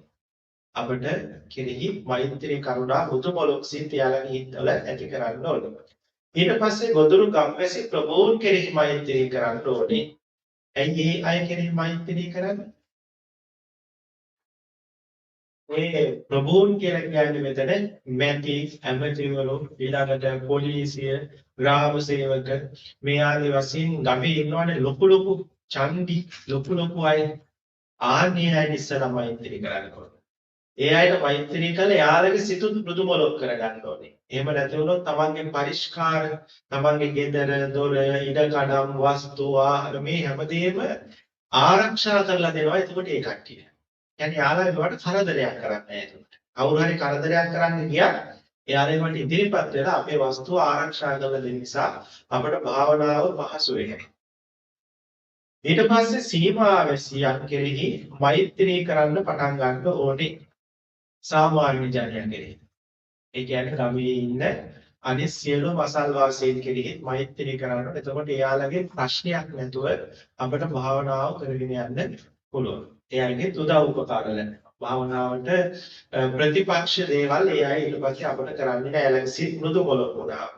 ඊට පස්සේ තමයි සියලුම සත්වයන් කෙරෙහි අපි මෛත්‍රී වඩන්නේ. ඒ සියලු සත්වයන් කෙරෙහි මෛත්‍රී වැඩිවම අපට බොහෝම සතුටින් කිසිම තැනක ගැටුමක් නැතුව සුවසේ සතුටින් සොම්නසින් වාසය කරන්න පුළුවන් වෙනවා. ඒ නිසා මෙන්න මෙහෙම බුදුගුණ භාවනාව කරන්න ඉස්සර වෙලා ගුරුවරයාගෙන් දැනගෙන මේ විදිහට මෛත්‍රිය වඩන්න ඕනේ. මේක සම්බන්ධක කමඨාන. ඊළඟට මරණ සතිය වැඩිීමෙන්. දැන් මේ වඩන හැටි නෙවෙයි මම කියලා දෙන්නේ. ඊළඟට මරණ සතිය වැඩිීමෙන් මොකද වෙන්නේ? ඒකාන්තයෙන් මැරෙන බව අපිට දැනගන්න පුළුවන්. ඒකාන්තයෙන් මැරෙන බව දැනගත්තට පස්සේ අයෝග්‍ය විදිහට වස්තු සම්භාර හරි හම්බ කරන්න වැරදි විදිහට සැප සම්පත් විඳින්න යන බව නැති වෙලා යනවා. මොකද අද හරි හෙට හරි අපි මැරෙන්න පුළුවන් ඉඳලා. ඒ නිසා වැරදි වැඩ කරලා සල්ලි හොයලා අපාය යන අකුසල් කරගත්තොත් අපිට වැඩක් නැහැ. මොකද හෙට මැරෙනවා. මේ හැමදේම අහිමි වෙනවා. ඒ නිසා මරණ සතිය නිතරම මෙනෙහි කිරීම තුළ සංවේගය ඇති වෙනවා, උත්සාහය ඇති වෙනවා, අප්‍රමාදීව බණ භාවනා කරන්න පුළුවන්කම ඇති වෙනවා. ඒ නිසා මරණ සතියක් ටිකක් සිහිපත් කරන්න ඕනේ අපි ප්‍රධාන භාවනාවක් කරන්න ඉස්සර වෙලා. ඒ වගේම තමයි අසුභ සංඥාව පුරුදු කිරීම තුළ අර දිව්‍ය අරමුණක උනත් සිත ඇලෙන්නේ නැතුව අපේ කමටහනට අපිට සිත ගන්න පුළුවන්කම ලැබෙනවා. ගොඩක් වෙලාවට අපි භාවනා කරනකොට බාධක වෙන්නේ ඇලීමයි ගැටීමයි කියන දෙක. ඒ නිසා ගැටීම නැති වෙන්න හැම වෙලාවෙම මෛත්‍රී සිත පුරුදු කරනවා. ඒ වගේම ඇලීම නැති වෙන්න හැම වෙලාවෙම කායගත සතිය ආදී අසුභ භාවනාවක් මෙහි කරනවා. අපේ මහත්තුරු මේ යෝගාවචරය ගාව තියෙන්න ඕනේ දක්ෂතාවයක් තමයි ඉතා ශීඝ්‍රව අරමුණේ මාරු වෙන්න පුළුවන්. මේකේ අදහස් කළේ අපේ මේ සිත අපට අවනත නැහැ නේද? අපේ සිත කියන දේවල් තමයි අපි කරන්නේ. ඒක තමයි ඇති. සිතට ඕන විදිහටයි සිත ඇසිරෙන්නේ. දැන් මට ඕනේ මේ කෝපය කෙරෙහි අසුබ සංඥාව වඩන්න. මේ කෝපය කෙරෙහි තියෙන ඇලීම නැති කරගෙන මේක අසුබයි වශයෙන් නැවත නැවත දකින්න ඕන නම් මම මේ අසුබ සංඥාව පුරුදු කරමින් මේ කෝපය අසුබ වශයෙන්ම දකින්න පුරුදු කරගන්නවා මගේ සිතට. මට ඒකට තප්පරය ඕනේ මේ කෝප්පේට වතුර ටිකක් දාලා බොහෝම ප්‍රියමනාපව මේ වතුර ටික වළඳන්න. මේ කෝප්පේ ප්‍රිය සංඥාව මට ආපහු ඊළඟ තප්පරේ වඩන්න ඕනේ. ඒ වුණොත් මට පුළුවන් වෙන්න ඕනේ මගේ සිත මේ කෝප්පේ කෙරෙහි ප්‍රිය සංඥාව ඊළඟ තප්පරේ හොඳට පුරුදු කරගන්න. ප්‍රතිවිරුද්ධ වූ සංඥා කෙරෙහි වේගයෙන් මාරු වීමේ හැකියාව යෝගාවචරයෙන් ගාව තියෙන්න ඕනේ. එහෙම නැති වුණොත් මේ භාවනාව ඉදිරියට කරගෙන යන්න බැරි වෙනවා මාත්‍යා. ඒ දන්නවද? අපිට සමහර අරමුණු කෙරෙහි බලවත් භාවනා කරන වෙලාවට සමහර අරමුණු කෙරෙහි ඇති වෙන ප්‍රිය සංඥාව නැති කරගන්න අසුභය ඕන වෙනවා. ජීවිතයේ සමහර අවස්ථාවල ඒ අසුභය වඩපු සංඥාවෙම ආපහු ප්‍රිය සංඥාව වඩන්න ඕන වෙන අවස්ථාවක්. මෙන්න මේ අවස්ථා දෙක තේරුම් අරගෙන ඒ දෙකේ මාරු වෙන්න බැරි වුණොත් ඒ යෝගාවචරයට භාවනාව ප්‍රායෝගිකව ඉදිරියට කරගෙන යන්න බැරි වෙනවා. මම උදාහරණයක් කියන්නම්කෝ. අපි කියමු ගෙදර දරුවෙක් ඉන්නවා. මේ දරුවා කෙරෙහි පුදුම සෙනෙහසක් තියෙනවා, ආදරයක් තියෙනවා. දැන් භාවනාවට ඉඳගත්තු ගමන්ම දරුවා මතක් වෙනවා. දරුවා පේනවා. ඉතින් දරුවා ගැනම සෙනෙහස ඇති වෙනවා. ඉව ගන්න, සිප ගන්න හිතෙනවා දරුවා වගේ විතර. හොරතල් කරන්න හිතෙනවා. දැන් මේක අපේ භාවනාවට බාධාවක්. දැන් මොකද කරන්නේ? දරුවා ගැන අසුභ සංඥාව පුරුදු පුහුණු කරන්න ඕනේ. දරුවා ගැන අසුභ සංඥාව පුරුදු පුහුණු කරාම මේ ඒ අරමුණේ තියෙන අසුභ බව, ඒ අරමුණේ තියෙන අසාර බව, හිස් බව නොවඩින් මෙනෙහි කරලා ඒ අරමුණ හිතෙන් අත්හැරලම දාන්න පුළුවන් වෙන්න ඕනේ. ඊළඟට දරුවාට ආදරේ දරුවාට දැන් භාවනාවෙන් නැගිටලා ඊළඟට දරුවාට ආදරේ කරන්න ඕනේ. අම්මා වශයෙන් තාත්තා වශයෙන් දරුවාට ආදරේ සෙනෙහස දෙන්න ඕනේ. දැන් දරුවා කෙරෙහි අර වඩපු පිළිකුල් සංඥාව, අර වඩපු දරුවාගේ තියෙන දෙතිස් කුණප බලපින් ඒ වඩපු පිළිකුල් සංඥාව, ඒ වඩපු අසාර සංඥාව මේ මානසික මට්ටමක ඉඳගෙන අර දරුවා ආදරෙන් උරතල් කරන්න සෙනෙහස දෙන්න බෑ අපට. අම්මා දක්ෂ වෙන්න ඕනේ. ඒ වැඩේදී අවශ්‍ය සංඥාව ඒ වැඩේදී පවත්වන්න. ගොඩාක් වෙස්ට වෙන්නේ භාවනාව කරන්න ගියාම ඒකෙම අන්තගාමී වෙලා ගිහි ජීවිතෙත් විනාශ කරගෙන ඒකේ තියෙන සතුටක් නැති කරගෙන අන්තිමේදී තමන් එක්ක වාසය කරන අයටත් දුක් දීගෙන අන්තිමේදී භාවනාව කරන බව පිළිබඳ gedara වාසය කරන අයට මෙපා කරනවා. එහෙම තියෙනවා. ඒ මොකද සංඥා අතර වේගෙන් මාරු වෙන්න බැරි. අපට අද මේ සංඥා අතර වේගෙන් මාරු වෙන්න බැරි අපේ සිත අපට අවනත නැති නිසා. ඒ කියන්නේ මේ අපේ සිතේ පාලනය අපිට නැති නිසා. අපි මහත්යලා මේ භාවනා කිරීමේ ප්‍රධාන අරමුණක් තමයි අපේ පාලනයේ නැති හිත අපිට පාලනයට නතු කර ගැනීම. අපට ඕන අරමුණේ මේ හිත පවත්වන්න පුරුදු පුහුණු කරන එක. පැහැදිලිද? අපේ හිත අපිට ඕන අරමුණේ තියෙන්නේ අපේ හිත අපි කැමති නැති එක එක අරමුණු වලට යනවනේ පැනලා. දැන් ඔයාලා S2 පියාගෙන ආනාපාන සති භාවනාවට හිත ගත්තු ගමන්ම තේරෙනවා අපේ හිත අපිට ඕන නාසිකාගේ ඒ අරමුණේ ආනාපාන අරමුණේ හිත තියෙන්නේ එක එක අරමුණු වලට යනවා කියලා. දැන් අපට ඕනේ මොකද්ද? ආනාපාන අරමුණේ හිත තියාගන්න. නමුත් හිත අපට අවනත නැහැ. අපි භාවනාවෙන් කරන්නේ අපට ඕන අරමුණේ හිත තියාගන්න. එතකොට මේ පුරුදු පුහුණු කිරීම හිත ඔය නාසිකාගම තියාගන්න නෙමෙයි ඔය දක්ෂතාවය අපිට ඕන වෙන්නේ. අපිට ඕනේ මොන අරමුණේද? දැන් අපට ඕනේ දරුවා ගැන ප්‍රිය අරමුණේද? ප්‍රිය අරමුණේ අවශ්‍යතම කාලේ තියාගන්න පුළුවන් වෙනවා. ඒ ශරීරෙහිම අපිට ආපහු ඕනද දරුවා කෙරෙහි අප්‍රියමනාප අරමුණේ තියාගන්න, පිළිකුල් අරමුණේ තියාගන්න. අපිට ඒ පැය භාගයේ ඒ පිළිකුල් අරමුණේ සිට තියාගන්න පුළුවන් වෙනවා. දැන් මගපල නිවන් ලැබපු උතුමෝ ධර්මය අවබෝධ කරපු උතුමෝ භාවනා වේලාවේදී කොහොමද යාලට මේ සත්පුද්ගලයෝ පේන්නේ? දැන් දීටි සම්පන්න වෙච්ච පුද්ගලයෙකුගේ මානසිකත්වය හිතන්න කොහොමද? සෝවාන් වෙච්ච කෙනෙකුගේ මානසිකත්වය. මේ තියෙන භෞතික වස්තු, මේ තියෙන පණ තියෙන පුද්ගලයෝ, මේ ඔක්කොම ඇත්තටම මේ දේවල් නෙවෙයි, මේවා ඔක්කොම සංඥා මාත්‍රයක් විතරයි. මේ ඔක්කොම සත්පුද්ගල ස්වභාවයක් නෑ, මේවා ඔක්කොම ධර්මතා ස්වરૂපයක් කියන සත්පුද්ගල භාවයම දුරු කරලානේ සෝවාන් වෙන්නේ. සක්කාය දිට්ඨියම නැති කරගන්නවා. එතකොට සක්කාය දිට්ඨිය නැති කරපු කෙනෙක් කොහොමද පෞල් ජීවිතයක් ගත කරන්නේ? සාතා මහ උපාසකම්ම අනේ පිටු මහ සිතාලං වැනි මගපල ලබපු අය පෞල් ජීවිත ගෙවුවානේ ඔයාලට වැඩි සාර්ථකද? ඒ අයවත් තරම් ලස්සන පෞල් ජීවිත ඔයාලට නැහැ. ඒ තරම් ලස්සන පෞල් ජීවිතය යාලා ගෙවුවා. හැබැයි යාලා දිට්ඨි සම්පන්නයි. යාලා ධර්මය හොඳට අවබෝධ කරපු අය. අපි තාම හිතලවත් නැහැ ධර්ම අවබෝධයට.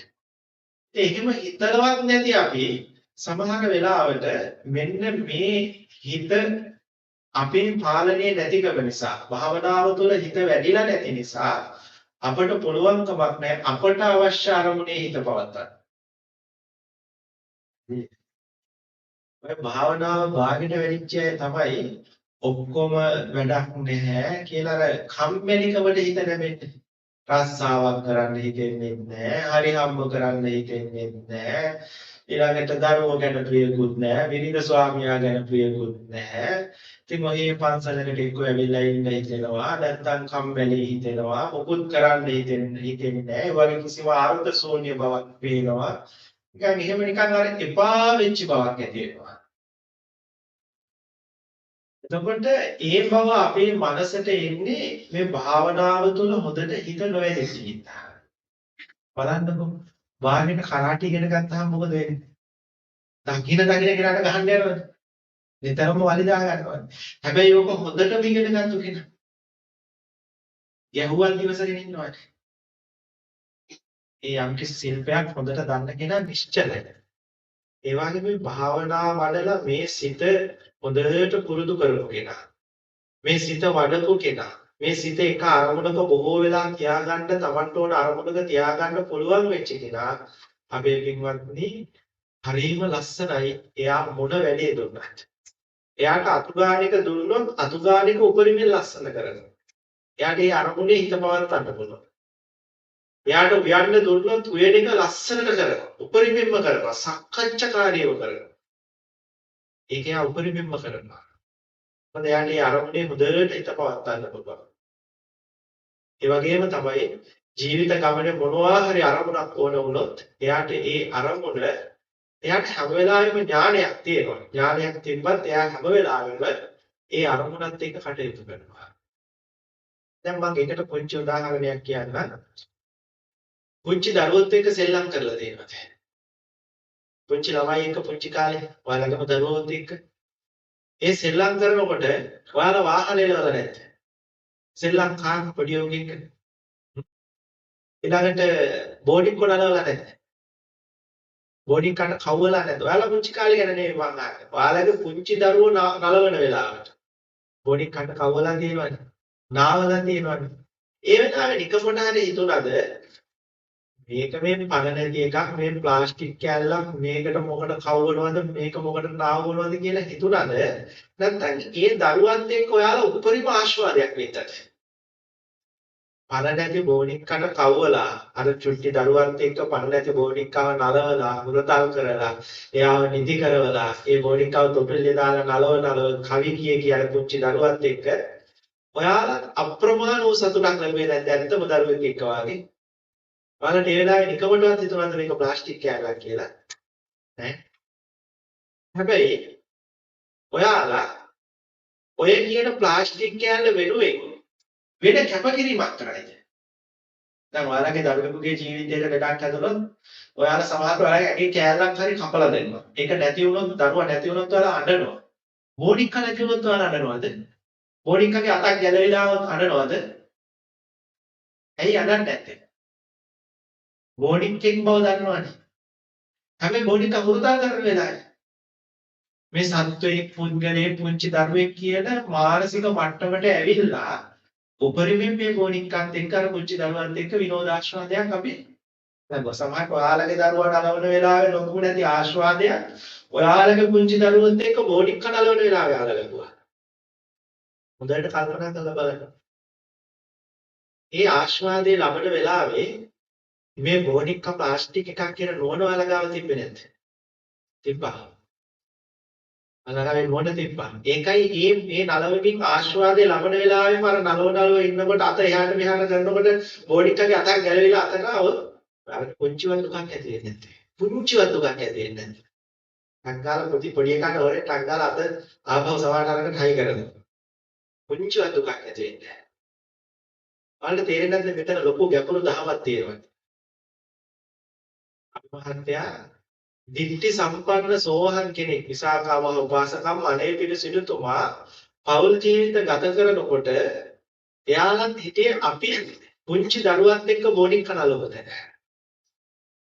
තේරුණාද විසාකා මහ උපාසකම් මට තමන්ගේ ස්වාමි පුරුෂයාට මැරුණොත් අපට වාගේ දුකක් හටගන්නේ දුකක් හටගන්න සංවේගයක් අපට වාගේ දුකක් හටගන්නේ ඇයි එයාට එළඹ සිටින වරක් තිබ්බා මේ සතර මහා ධාතුවක් මේ ධර්මතා ටිකක් මේ පටිච්ච සමුප්පාදයක් මේකේ ස්වභාවය ඇති වෙනවා නැති වෙනවා කියන එක ඒ නිසා නැති වුණාම දුකක් හටගන්නවා අපිට අර බෝඩික්කගේ අතක් කරනවා පුංචිවත් දුකක් ඇති වෙන්නේ හිතලවත් අඬන්න බෑනේ සමහරලාට ඒ අඬන එක බොරුවටමයි කරන්න වෙන්නේ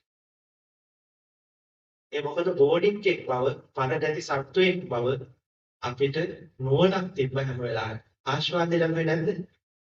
ලැබුණේ. ඒ නිසා මෙන්න මේ කමටහන් වඩන යෝගාවචරයක්. මෙන්න මේ තැන හොඳට අවබෝධ කරගන්න. ගොඩාක් වෙලාවට මිනිස්සු භාවනාවට කැමති නැත්තේ. මේ අසුබ භාවනාවට කැමති නැත්තේ. මරණ සති භාවනාවට කැමති නැත්තේ මිනිස්සු මේ භාවනාව පිළිබඳ තියෙන වැරදි අවබෝධයක්. මේ භාවනා වඩන පුද්ගලයාට තරම් ලස්සන ජීවිතයක් පෞල් ජීවිතයක් ගත කරන්න මේ ලෝකෙ වෙන කිසි කෙනෙකුට බෑ. එයා දන්නවා ගැටෙන තැන නොගැටී ඉන්න. එයා දන්නවා නොඇලිය යුතු තැන නොඇලී ඉන්න. එයා දන්නවා ආදරය කළ යුතු තැන ආදරය කරන්න. එයා දන්නවා සෙනෙහස දිය යුතු තැන සෙනෙහස දෙන්න. එයා දන්නවා අත හැරිය යුතු තැන අතහරින්න. අත හැරිය යුතු තැන අතහරින්න බැරි නිසානේ ජීවිතේ ගොඩක් ප්‍රශ්න. දැන් කල්පනා කරලා බලන්න අත හැරිය යුතු තැන අතහැර ගන්න බෑ. ඒකත් අල්ලගෙන හොයන්න පාලනය කරන්න යන්නේකින් නෙවෙයි ගොඩාක් ප්‍රශ්න තියෙන්නේ. හැබැයි මේ භාවනා කරන යෝගාවචරය අදට පුළුවන්කම ලැබෙනවා අත හැරිය යුතු තැනදී අතහරින්න. අල්ලිය යුතු තැනදී අල්ලන්න. බුදුරජාණන් වහන්සේ උන්වහන්සේ ධර්මය අවබෝධ කළා කියලා උන්වහන්සේගේ ශ්‍රාවකයෝ අතහැරලා හිටියේ. උන්වහන්සේ මනසින් මේ ලෝකෙ කිසි දෙයක් අල්ලගෙන හිටියේ නැහැ. උන්වහන්සේ රහත් වෙලා හිටියේ, බුදු වෙලා හිටියේ. හැබැයි එහෙමයි කියලා උන්වහන්සේ ශ්‍රාවකයන්ව අතහැරලමද හිටියේ ඕන දෙයක් කරගත්තු දෙයක් කියලා. ශ්‍රාවකයන්ට සිල්පද පැනෙවුවා. මගේ ශ්‍රාවකයෝ කියලා උන්වහන්සේ වදාළා. මම ඉස්සරහටම කියලා දෙන්නම් බුදුරජාණන් වහන්සේලා පවා සත්වපුද්ගල භාවය භාවිතා කරපු අවස්ථා 8ක් තියෙනවා. ඒ 8 මම ඉස්සරහට කියලා දෙන්නම්. ඒ අවස්ථා 8ේදී ලෞතුරා සම්මා සම්බුදුරු පවා සත්තු පුද්ගල භාවය දේශනා කළා. දැන් අකුසලයේ මන්ක උදාහරණයක් අකුසලයේ ගැන දේශනා කරන වෙලාවේ කර්ම විපාක දේශනා කරන වෙලාවේ සත්තු පුද්ගල භාවය නැතුව දේශනා කළා නම් කොහොම වෙයිද? මේ සතර මහා ධාතුව බැලුවොත් මෙන්න මේ චිත්තසංතානයේ මෙන්න මේ හැඟීමක් ඇති වෙනවා. කිව්වොත් මිනිස්සු අකුසලයට බය වෙයිද? මහණනි සතර මහා ධාතුව නැසන්න එපා කිව්වොත් එහෙම බෑ. මහණනි අම්මා මරන්න එපා. මහණනි තාත්තා මරන්න එපා. මහණනි මේ සත්වයා මරන්න එපා. කියලා කෙලින්ම සත්ව පුද්ගල සංඥාව ආරෝපණය කළා. සත්ව පුද්ගල භාවයෙන්මයි උන්වහන්සේ දාන දෙසුවේ. මෙහෙම ලෞතුරා බුදුවරු සත්ව පුද්ගල භාවයේ සම්දේශක අවස්ථා තියෙනවා. 8ක් ධර්මයේ දේශනා කළා තියෙනවා. ඒ නිසා මෙන්න මේ භාවනා යෝගාවචරයේ දක්ෂ වෙන්න ඕනේ. ඔබ භාවනාව තුළ ලබන අත්දැකීම් එදිනදා ජීවිතයේ අත්දැකීම් කියන මේ කාරණා ටික පටලව ගන්න නැතුව කටයුතු කරන්න. දැන් ඔයාලට පටලව ගන්න නැතුව කටයුතු කරන්න ඕනේ කාරණා කීයක් කියලා මම තුනක් කියලා දුන්නා විතර. ඉගෙනගත්තු ධර්මයේ කියලා කියන්නේ එක කාරණයක්. භාවනාව කියලා කියන්නේ කමඨහන කියලා කියන්නේ තව කාරණයක්. ඔයාලගේ ගිහි ජීවිතය කියලා කියන්නේ තව කාරණයක්. මේ තුන පටලව ගන්න එපා. මේ තුන පටලව ගන්න එපා. එහෙම පටලව ගත්තොත් මේ සමත විපස්සනා භාවනාව වඩන්න සාරවත ප්‍රශ්න මොනවා හරි තියෙනවා නම් අහන්න පුළුවන්. දැන් කාල වේලාව ගොඩාක් ඉක්ම ගියා. එතකොට මෙන්න මේ විදිහට යෝගාවචරයට බොහෝ උපකාර වෙන නිසා හැම කර්මස්ථානයක්ම වඩනකොට මේ කියන සතර කමඨහන් භාවිත කළ යුතු නිසා මේවට කියනවා සම්බන්ධක කමඨහන් කියලා. සම්සතරිස් කර්මස්ථාන අතුරින් යම් කමඨහනක් අපි විතර භාවිත කරන්න ගන්නවා නම් ඒ වගේම විදර්ශනා භාවනාව මේවා ඔක්කොම පාරිහාරයේ කමඨහන් කියලා තමයි බුදුරජාණන් වහන්සේ පෙන්වලා තියෙන්නේ. ඇයි ඒවා මතු භාවනා කර්මයට උපකාර වෙන නිසා. දැන් ඔයාලගේ ආනාපාන සතිය ගන්නකො. ආනාපාන සතිය වඩනවා ඊළඟට ඒකේ ස්පර්ශ වෙන දැන් බලමින් ඒකේම සතර සතිපට්ඨාන දෙන්නවා. ඊළඟට ඒකෙන්ම නිවන් මාර්ගයට යනවා ඉහළට යනවා. ඒ නිසා අර මෛත්‍රිය ගත්තොත් මෛත්‍රිය එතනින් වැඩි අහවලයි යනවා. ඒකෙන් ඉහළට යන්නේ නැහැ. මේ වගේ යන්න බැරි නෙවෙයි. ඒවා පාරිහාරීය කමටහනට ගත්තොත් එතනින්ම ඉහළට යන්න පුළුවන්. ඕන භාවනාවක් විදර්ශනා භාවනාවට හරවන්න පුළුවන්. හැබැයි මේ බුදුගුණ භාවනාව වඩනකොට අනිත් භාවනා තුන සම්බන්ධ කරේවා බුදුගුණ භාවනාව පාරිහාරය වෙනවා.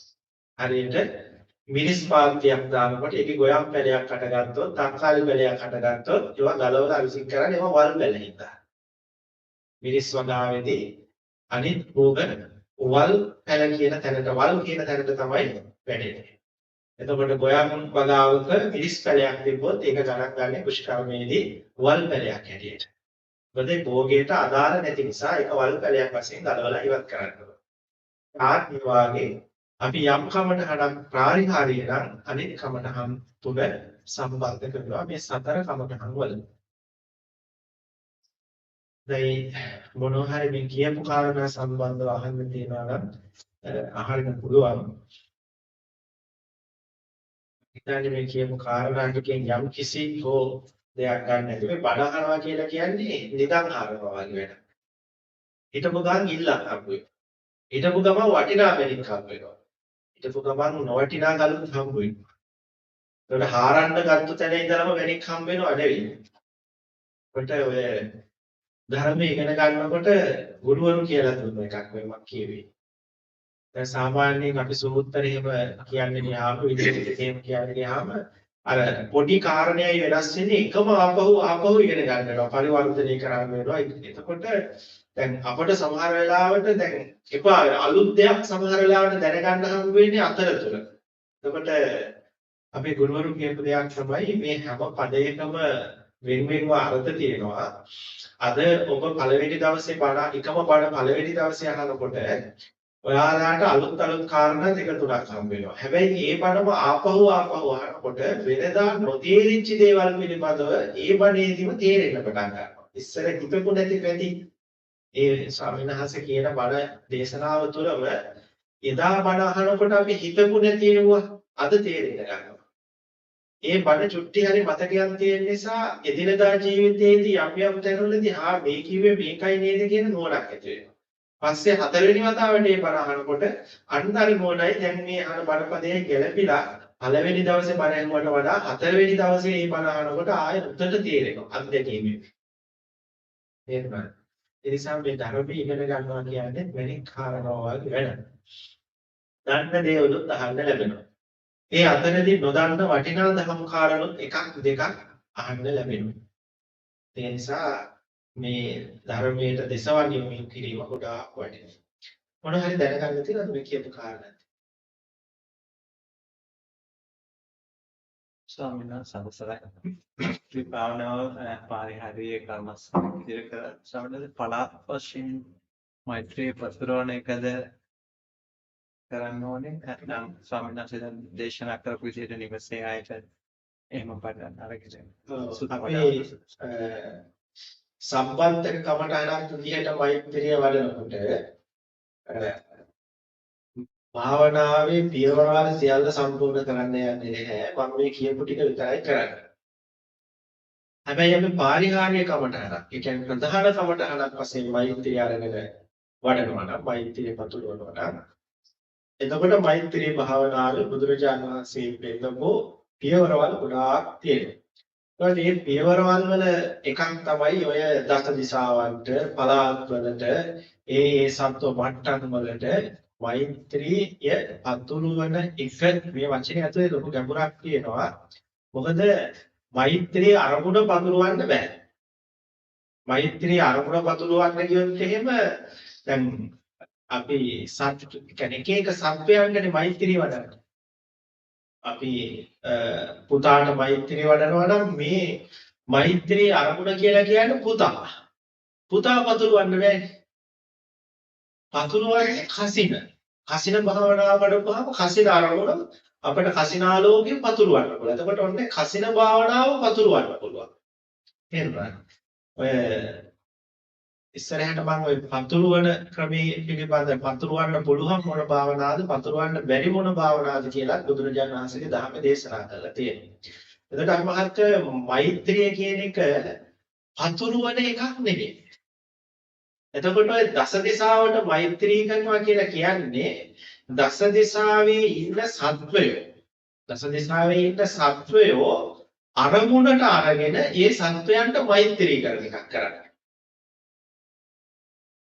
හැදෙන්නේ නැහැ.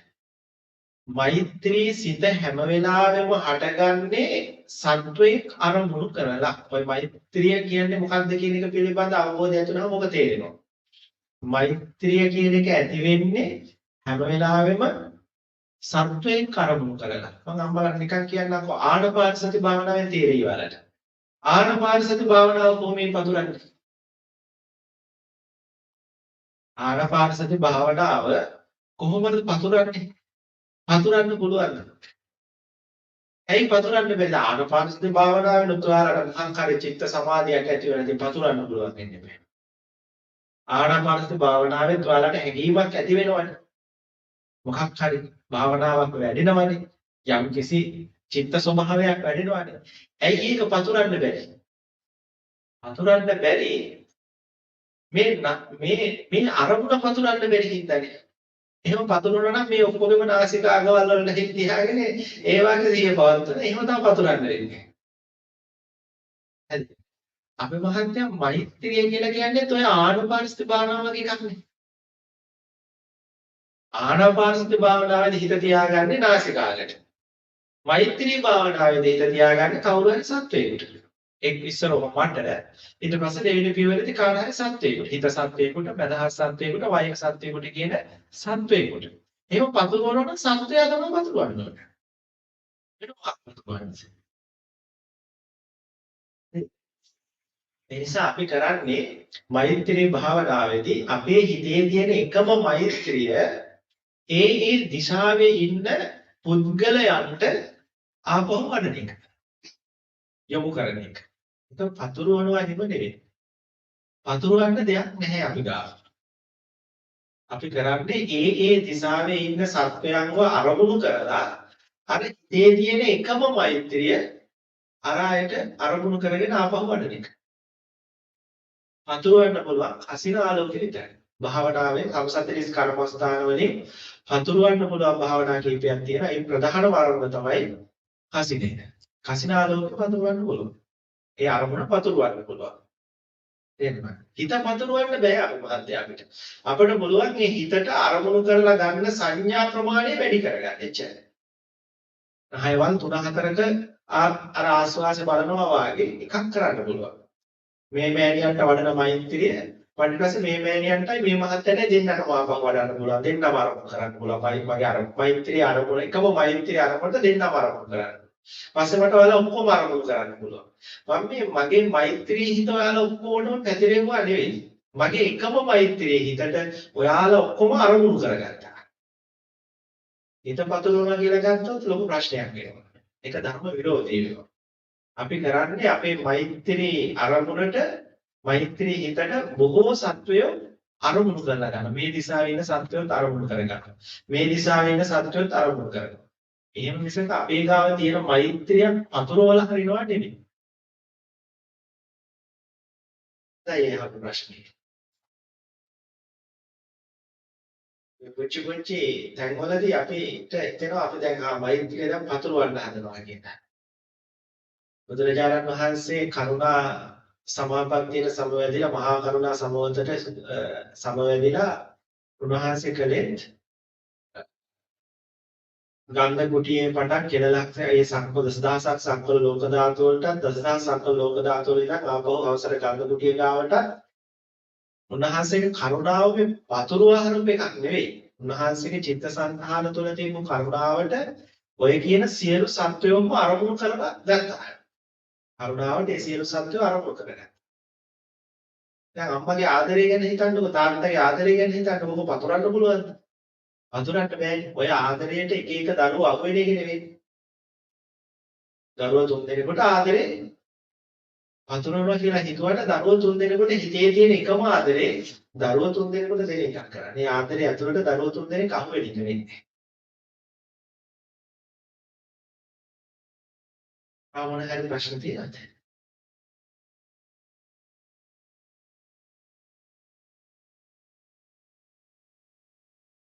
වටිනා කාරණාවක් අද කිව්වා. විශේෂයෙන් ගිහියන්ට වැදගත් වෙන කාරණාවක්. ශාසනය ඇසුරු කිරීම තුළ මේ දහම ජීවිතයට එකතු කිරීම තුළ ඔයාලා කරන්නේ මොන වැඩේද ඒ දේ පරිම සාර්ථකව කරන්න ඕනේ. ගිහි ජීවිතේ අසාර්ථක කෙනා පැවිදි ජීවිතේ කවදාවත් සාර්ථක වෙන්නේ නැහැ. තේරුණාද? Tamanට යම් වැඩක් පැමිණෙනවා නම් කරන්නට ඒ වැඩේ හරියට දක්ෂව කරන්න බැරි කෙනාට කවදාවත් භාවනාව මාත් දක්ෂව කරන්න බැහැ. Tamanට ලිපියක් ලියන්න දුන්නා නම්, Tamanට අතු දාන්න දුන්නා නම්, ඒ Tamanට මොකද්ද පැවරෙන වගකීම? Tamanට මොකද්ද පැවරෙන වැඩේ? කළ යුතු වැඩේ. ඒ කළ යුතු දේ උපරිමයෙන් හොදට කරන්න පුළුවන් කෙනාට තමයි භාවනාවත් උපරිමයෙන් සාර්ථක කරගන්න පුළුවන්. දැන් අද ජීවිතේ හරි හම්බ කරලා වැඩක් නැහැ. ඊළඟට ඉතින් මේ දේවල් වැඩක් නැහැ කියලා කලකිරිලා එපා වෙලා අසාර්ථක වෙලා ඉන්න කට්ටිය ඉන්නවනේ. මේ නිවන් දකින්න ඕනේ කියලා ගිහි ජීවිතේ ඉන්න තාක්කල් ගිහි ජීවිතේ අසාර්ථක කරගෙන මහාන වෙන්න එනවනේ. ඒ මහාන වෙන්න ආපු අයත් මහාන වෙලා ඊළඟට ඔය කොච්චරවත් ඉතින් මේ භාවනා පැත්ත නිවන් දකින්න පැත්ත කිය කැලවල් වලට වෙලා ඊට මෙහෙට වෙලා අන්තිමේදී ඉතින් එහෙම්ම අර ධර්මයේ ඉගෙන ගන්නෙත් නැහැ මතක් පිළිවෙතකුත් නැහැ ඊළඟට අර පැවිදි ජීවිතය තුළ කල යුතු වැඩ කටයුතු ටික කරන්නේ නැහැ උත්සාහවත් වෙලා. ඒකත් ඔව කරලා වැඩක් නැහැ බණ කියලා වැඩක් නැහැ දායක හදලා වැඩක් නැහැ පන්සල් හදලා වැඩක් නැහැ. ඊළඟට ඉතින් මේ ධර්මයේ ඕනෑම වැඩ ඉගෙනගෙන වැඩක් නැහැ. එක කමටහනක් දීපලන් ඇති. වාගේ මානසිකත්වයකට ඇවිල්ලා මම කියන්නේ අත්දැකීමෙන් පැවිදි ජීවිතයේ ඇතුලේ දැකපු දේවල්. අන්තිමේදී සාසනික සේවයක් කරලත් නැහැ. තමන්ට සේවයක් කරගෙනත් නැහැ. කම්මැලිකම මේ මොහොම ඉඳලා අවසානට වයසට ගියාට පස්සේ ගෝලියෝ ටිකක් හදාගෙනත් නැහැ. ඉගෙනගත්තු දහමකුත් නැහැ. හදාගත්තු මේ පන්සලක් වෙහෙර විහාරෙකුත් නැහැ. ලෝකෙට කරපු දෙයක්කුත් නැහැ. අන්තිමේදී ඒ දේවල් කරලා සාර්ථක වෙච්ච අයට වඩිමින් දොස් කියමින් ඒ අධ්‍යා බලා ඊර්ෂ්‍යා කරමින් ඉඳලා අන්තිමේදී මැරිලා යන සිත් එක. එහෙම සමහර ස්වාමීන් වහන්සේලා ඉන්නවා. ඒ නිසා මේ දැන් පැවිදි ජීවිතයේ සමහර ස්වාමීන් වහන්සේලා හොඳට සත්‍යධර්මයේ දේශනා කරලා ලෝකයට ලොකු ශාසනික සේවයක් සිදුලා ලොකු දායක පිරිසක් හදාගෙන හොඳ ගෝලයෝ පිරිසකුත් හදලා ඒ අයටත් ධර්ම විනය හොඳට උගන්වලා එහෙම පැවිදි ජීවිතේ සාර්ථක වෙනවා. එතකොට සාර්ථක වෙච්ච ස්වාමීන් වහන්සේ වයසට යනකොට ඒ හදාගත්තු ගෝලයෝ ඒ එකතු වෙච්ච දායකේ ස්වාමීන් වහන්සේට හොඳට සලකනවා. ඒ ශාසනය කිසි අඩුපාඩුවක් නැති වෙනවා. දැන් මේ මොකවත් නොකර ඔහි කැලවල වලට වෙලා හරියට භාවනාවක් කරන්නේ නැතුව කම්මැලිකමේ හැමදේම එපා වෙලා හිටපු ස්වාමීන් වහන්සේට දායකයොත් නැහැ. ගෝලයොත් නැහැ. ඉන්න තැනකුත් නැහැ. කොහේ හරි එක්ක අනාථ හාමුදුරුවෝ ගිහිලා දාන තැනක නැත්නම් පන්සලේ හිටියත් කොහේ හරි කුටියක තනි වෙලා දායකයෙක් බලන්න යන්නේ නැහැ. ඊළඟ ස්වාමීන් වහන්සේලා බලන්න යන්නේ නැහැ. අර ලොකු ශාසනය කියනවට සමහරවල් පොඩි ශාසනාවක් ගිහිලා දාන ටික දෙනවා. ඉතින් ඔන්න ඔය දැනටපත් වෙනකොට ඒ ස්වාමීන් වහන්සේ ගොඩාක් හසල වෙනවා. එහෙනම් මම මේ උදාහරණයක් කිව්වේ මේ ධර්මයේ තුල අපමහත්ය හරියටම හැසිරෙන කෙනෙක්. මේ ධර්මයේ හරිතනින් අල්ලගෙන හරියටම හැසිරෙන කෙනෙක් තමන්ගේ භූමිකාව බොහෝම සාර්ථකව කරගන්නවා. ධර්මයේ හැසිරෙන ගමන් භූමිකාව හොඳට සාර්ථකව කරගන්නවා. එතකොට මම මේ අදහස් කළේ ගෝලයෝ හදාගෙන දායකයෝ හදාගෙන ඉන්න එක වර්ණනා කරලා නෙවෙයි. ඒක කරනවා නම් ඒක ඒ විදිහට කරන්න ඕනේ හොඳට. එහෙම නැත්නම් මල මුත්‍රා ගොඩේ හරි අමවත් වෙන්න උපරිමයෙන් හිත හදා ගන්න ඕනේ. එහෙමද?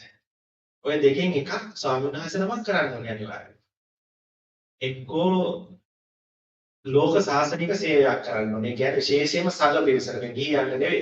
විශේෂයෙන්ම සංඝ පිරිසකට ලොකු සේවයක් කරන්න ඕනේ. ඒ කියන්නේ ලොකු භික්ෂු වහන්සේලා පිරිසකට ධර්මයේ උගන්වලා සිල්වන්ත, ගුණවන්ත සංඝ පරපුරක් හදන්න ඕනේ එක්කෝ. ඒක තමයි අපෙන් ශාසනයට වෙන්න ඕන යුතුයකම. අපෙන් ශාසනයට යුතුයකමක් ඉටු කරන්න බැරි නම් අපොහසත් නම් ශාසනයෙන් අපිට යුතුයකමක් ඉටු කරගන්න ඕනේ. ඒ කියන්නේ අපි බුදට හිත හදාගන්න. හිත හදන වැඩ පිළිවෙල උපරිමයෙන් යෙදෙන්න ඕනේ. මේ දෙකෙන් සාර්ථක වෙන්න ඕනේ. ශාසනයේ එක්ක විදර්ශනා ධූරය, එක්ක ග්‍රන්ථ ධූරය අල්ලගත්තු අය. ධූර දෙකයිනේ ශාසනයේ තියෙන්නේ. එක්ක විදර්ශනා ධූරය, එහෙම නැත්නම් ග්‍රන්ථ ධූරය. මේ දෙකෙන් එකක් අල්ලගන්න. එහෙම නැත්නම් භාවනාව අල්ලගන්න, එහෙම නැත්නම් සංඝ ආදී නවකර මේවා ටික අල්ලගන්න. මේ දෙකෙන් එකක් අනිවාර්යයෙන්ම පුරුදු කරන්න ඕනේ. සාධනකයි. මම මේ ටික ඔයාලට කිව්වේ ඔයාලගේ ගිහි ජීවිතය මේ ධර්මයේ තුලදී අසාර්ථක කරගන්න එපා. මේ පන්සල කියන්නේ මේ දහම කියලා කියන්නේ මේක ඔයාලගේ සම්පූර්ණ ජීවිතේ නෙවෙයි. අපේ සම්පූර්ණ ජීවිතේ. ඔයාලගේ මේක සම්පූර්ණ ජීවිතේ නෙවෙයි. ඔයාලගේ ජීවිතේ එක කොටසක් මේක. නේද? එතකොට ඒ කොටසට ආපුවාම ඒ දේ උපරිමයෙන් කරන්න ඕනේ. පන්සලෙන් පන්සලේ විය යුතු යුතුකමක් තියෙනවා නම් පන්සලෙන් ඔබට ලබා ගත යුතුකමක් තියෙනවා නම් ඒක උපරිමයෙන් කරන්න. ඊළඟට ගිහි ජීවිතයට ගියාම ඒ ගිහි ජීවිතයේ තියෙන යුතුකම් ඒ සියල්ලත් පැහැර ඒවත් හොඳින් උපරිමයෙන් කරන්න. නිසා මේ පන්සල ඇසුරු කරන මිනිස්සුන්ගේ ජීවිත ලස්සන ජීවිත වෙන්න ඕනේ. පන්සල ඇසුරු නොකරන මිනිස්සුන්ගේ ජීවිතයි දහම ඇසුරු කරන මිනිස්සුන්ගේ ජීවිතයි අතර අමාතුරු වෙනසක් තියෙනවා. උගන් මිනිහගේ නෝගන් මිනිහගේ අතර වෙනසක් තියෙනවා. ඒ වගේම මේ ධර්මයේ හැසිරෙන මිනිහගේ ධර්මයේ නොසැලෙන මිනිසයාගේ දෙකේ වෙනසක් තියෙනවා. ඒ නිසා ඔයාලාගේ මේ ආගම දහම ඇසුරු කරගෙන මේ යන මගේදී ඔයාලා හැමෝගෙම ලොකු වෙනසක් තියෙනවා. අනිත් අය බලන්න. ඒ වෙනස මම දැන් ඔය කියපු කාරණේත් එක්ක සම්බන්ධ වෙනවා. ධර්මයේ හැසිරෙන්නේ නැති මිනිස්සු දවසකට දෙපාරක් රණ්ඩු වෙනවා. ධර්මයේ හැසිරෙන මිනිස්සු එකපාරක් රණ්ඩු වෙනවා. ඒ ධර්මයේ හැසිරෙන කෙනාගේ ධර්මයේ නොහැසිරෙන කෙනාගේ අමාත වෙනසක් තියෙනවා. ධර්මයේ හැසිරෙන කෙනා නෝනට එකපාරක් කතා කරලා සැප දුක හොයනවට හැසිරෙන්නේ නැති කෙනා හැසිරෙන කෙනා තුන් පාරක් කතා කරලා අහලා බලනවා. මොකද එයා දන්නවා තමන්ගේ යුතුයකම් කියන දේවල් පිළිබඳව. අනිත් කෙනාගේ හැඟීම් දන්නවා, අනිත් කෙනාගේ ආසාවල් සිතුම් පැතුම්. එයාට තේරුම් ගන්න පුළුවන් මොකද එයා මේ ධර්මයේ හැසිරෙන කෙනෙක්. එයා හිතගෙන දන්නවා. එයා ධර්ම ස්වභාවයන් ගැන දන්නවා. යමක් කළාම මේකින් ආපස්සට ලැබෙන ප්‍රතිවිපාක ගැන එයා දන්නවා. ඒ නිසා මේ ධර්මයේ හැසිරෙන කෙනා ගාව මෛත්‍රී, කරුණා, මුදිතා ගුණ තියෙනවා. ඒ නිසා අනිත් අයට වැඩිය ධර්මයේ හැසිරෙන කෙනා ගාව ඔන්න ඔය දේවල් තියෙනවා. ඉතින් සාලගේ ජීවිත මෙතන විතරක් නෙවෙයි හැම පැත්තම වෙනස් කර ගන්න ඕනේ. අද ඔයාලා තුන් පාරක් නම් දැන් ඔයාලා ධර්මයේ හැසිරෙන්නේ නැති මිනිස්සෙක් තමන්ගේ නෝනට තමන්ගේ මහත්තයාට ආදරෙන් කතා කරන්නේ යම් පමණද ඊට වැඩිය 10 ගුණයක්වත් වැඩියෙන් මේ ධර්මයේ හැසිරෙන ඔයාලා නෝනට මහත්තයාට ආදරෙන් කතා කරන්නේ. ඒ කියන්නේ එයාලා හැසිරෙන්නේ නැති අයට වඩා දියුණු බවක් ඔයාලා ගාව තියෙනවා. නේද? ඊට වැඩිය මෛත්‍රියක් කරුණාවක් තියෙන්න බෑ. මොකද යාලා අහලා තියෙනවද නකුල මාතාගේ නකුල පිතාගේ කතා? ධර්මයේ හැසිරෙන්නේ නැති අය අහලා නැහැ. විසාකා මහ උපාසකම්මගේ චරිතය ඊළඟට සංගමිත්තාවගේ චරිතය ඒ කට්ටියට හඳ ලැබිලා නැහැ. නමුත් ඔයාලා ඒ චරිතේ රඟපාන කියන්නේ ඒ චරිතේ ඔයාලට ආදර්ශයට ගන්න ඕනේ. එහෙමනම් ධර්මයේ හැසිරෙන්නේ නැති ගෙවල් වල යක්ෂණියෝ ඉන්නකොට ධර්මයේ හැසිරෙන ගෙවල් වල ඉන්න ඕනේ සංගමිත්තාවලා, විසාකාවලා, මල්ලිකාවලා. ධර්මයේ හැසිරෙන ගෙවල් වල ඉන්න ඕනේ. මම කියන කතාව ඇත්ත නැද්ද? ඒකනේ අපි මේ ධර්මයේ ජීවිතේට එකතු කරගන්නේ. ඒ වගේම තමයි අනිත් පැත්තත්. ධර්මයේ හැසිරෙන්නේ නැති ගෙවල් වල අජාසත්තලා ඉන්නකොට ධර්මයේ හැසිරෙන්නේ නැති ගෙවල් වල අඟුලිමාලලා ඉන්නකොට විශ්වාසය ගැන නෙවෙයි කියන්නේ අඟුලිමාල කියන ගිහි චරිතය ගැන මම මේ කිව්වේ. ඉතින් ඒ වගේ සැඩපරුෂ මිනිස්සු ඉන්නකොට ධර්මයේ හැසිරෙන අපේ මහත්තුරු අනිවාර්යයෙන්ම ධාර්මික උපාසකලා අනේ පිළ උපාසකලා තමයි ගෙවල් වල ඉන්න ඕනේ. බන්දුල සේනාධිපතිලා ඒ වගේ අය තමයි ගෙවල් වල ඉන්නේ. ඒතර බන්දුල සේනාධිපතියා තමන්ගේ බිරිඳ තමන්ගේ දරුවෝ කොහොමද ආදරේ සෙනෙහසින් බලාගත්තේ? මල්ලිකාව කොහොමද දරුපුරුබුරු 100 ගණනක් ඉන්න තැනකට ඒ අයට අම්මා කෙනෙක් වගේ ආදරේ සෙනෙහසින් සැලකුවේ කොහොමද? මල්ලිකාවගේ ඒ සෙනෙහසේ ආදරය පිළිබඳ කොච්චර මේ ධර්මයේ කතා තියෙනවද තමන්ගේ ස්වාමී භක්තිය ඊළඟට පිළිදෙල දුන්නු ඒ ස්වාමියාගේ රැකවරණේ ඉතින් අපි අහලා තියෙනවනේ නකුල සූත්‍රය අහලා තියෙනවනේ ඒ නකුල පිතා නකුල මාතාවට කොහොමද සැලකුවේ කියලා අහලා තියෙනවනේ මේ මෙවුවා අපේ ජීවිතේට එකතු කරගන්න මේ නිවන් දකින්න ගමන සාර්ථක වෙන්න මෙව සාර්ථක කරගන්න කෙනෙක්ට. එහෙම නැති වුණොත් මේ නිවන් දකින්න ගමන කියන්නේ එක කොටසක් අසාර්ථක කරගෙන එක කොටසක් සාර්ථක කරගන්නවා කියන එක වෙන්නේ නැහැ. දෙකොටසම සාර්ථක වෙන්න ඕන. එහෙම වුණොත් තමයි මේ නිවන් ගමනේ අපිට ඉක්මනින් යන්න පුළුවන්කම ලැබෙන්නේ. ඒ නිසා උත්සාහවත් වෙන්න හැමෝම මම මේ කියපු සම්පූර්ණ විසාකාවක් වෙන්න බැරි වෙන්නේ. සම්පූර්ණ අනේපිඩු කෙනෙක් වෙන්න බැරි වෙයි. සම්පූර්ණ සංගමිතාවක් වෙන්න බැරි වෙයි. සම්පූර්ණ රාහුල කෙනෙක් වෙන්න බැරි වෙයි. හැබැයි අපිට පුළුවන් පුංචි පුංචි හරි වෙනස්කම් කරගන්න. අපේ චරිතවල, අපේ ජීවිතවල. අන්නේ වෙනස ඇති කරගන්න ඔයාලා. එතකොට තමයි ඔයාලා දකින්නකොට තව කෙනෙකුට හිතෙන්නේ අපිත් මේ දහම ඇසුරු කරන්න ඕනේ. අපිත් පන්සලට යන්න ඕනේ. බලන්න කර පන්සලට යන උපාසකම්ම පන්සලට යන අයගේ ඒ හැසිරීම. එයාලා ඔයාලගේ අධ්‍යාත්මය දකින්නේ නැහැ. අපි මහත්ය වටේ ඉන්න මිනිස්සු ඔයාලගේ අධ්‍යාත්මය දකින්නේ ඔයාලා කොච්චර ධර්මයේ ඉගෙනගෙනද ඔයාලා කොච්චර භාවනා වඩලාද ඒක දකින්නේ නැහැ මිනිස්සු. ලෝකයා දකින්නේ ඔයාලා ලෞකික ජීවිතයේ හැසිරෙන හැටි. එතකොට මේ ලෞකික ජීවිතේ ඔයාලා යම්කිසි ප්‍රතිඵලයක් ලබලාද? යම්කිසි සාර්ථකත්වයක් ලබලාද මේ පන්සල විහෙර විහාරයේ ඇසුරු කිරීම තුළ? කියන එකයි ලෝකෙ මිනිස්සු දකින්නේ. පන්සලට යන සිල් ගන්න උපාසකම්මගේ සිල් ගන්න නැති උපාසකම්මගේ වෙනස එළියේ ඉන්න මහත්තුරු දකින්න ඕනේ. දැන් මේ උපාසක අපේ උපාසකම්ම සිල් ගන්න යනවා. සිල් ගන්න යන හින්දා අපේ උපාසකම්මගේ හැටි මෙහෙමයි.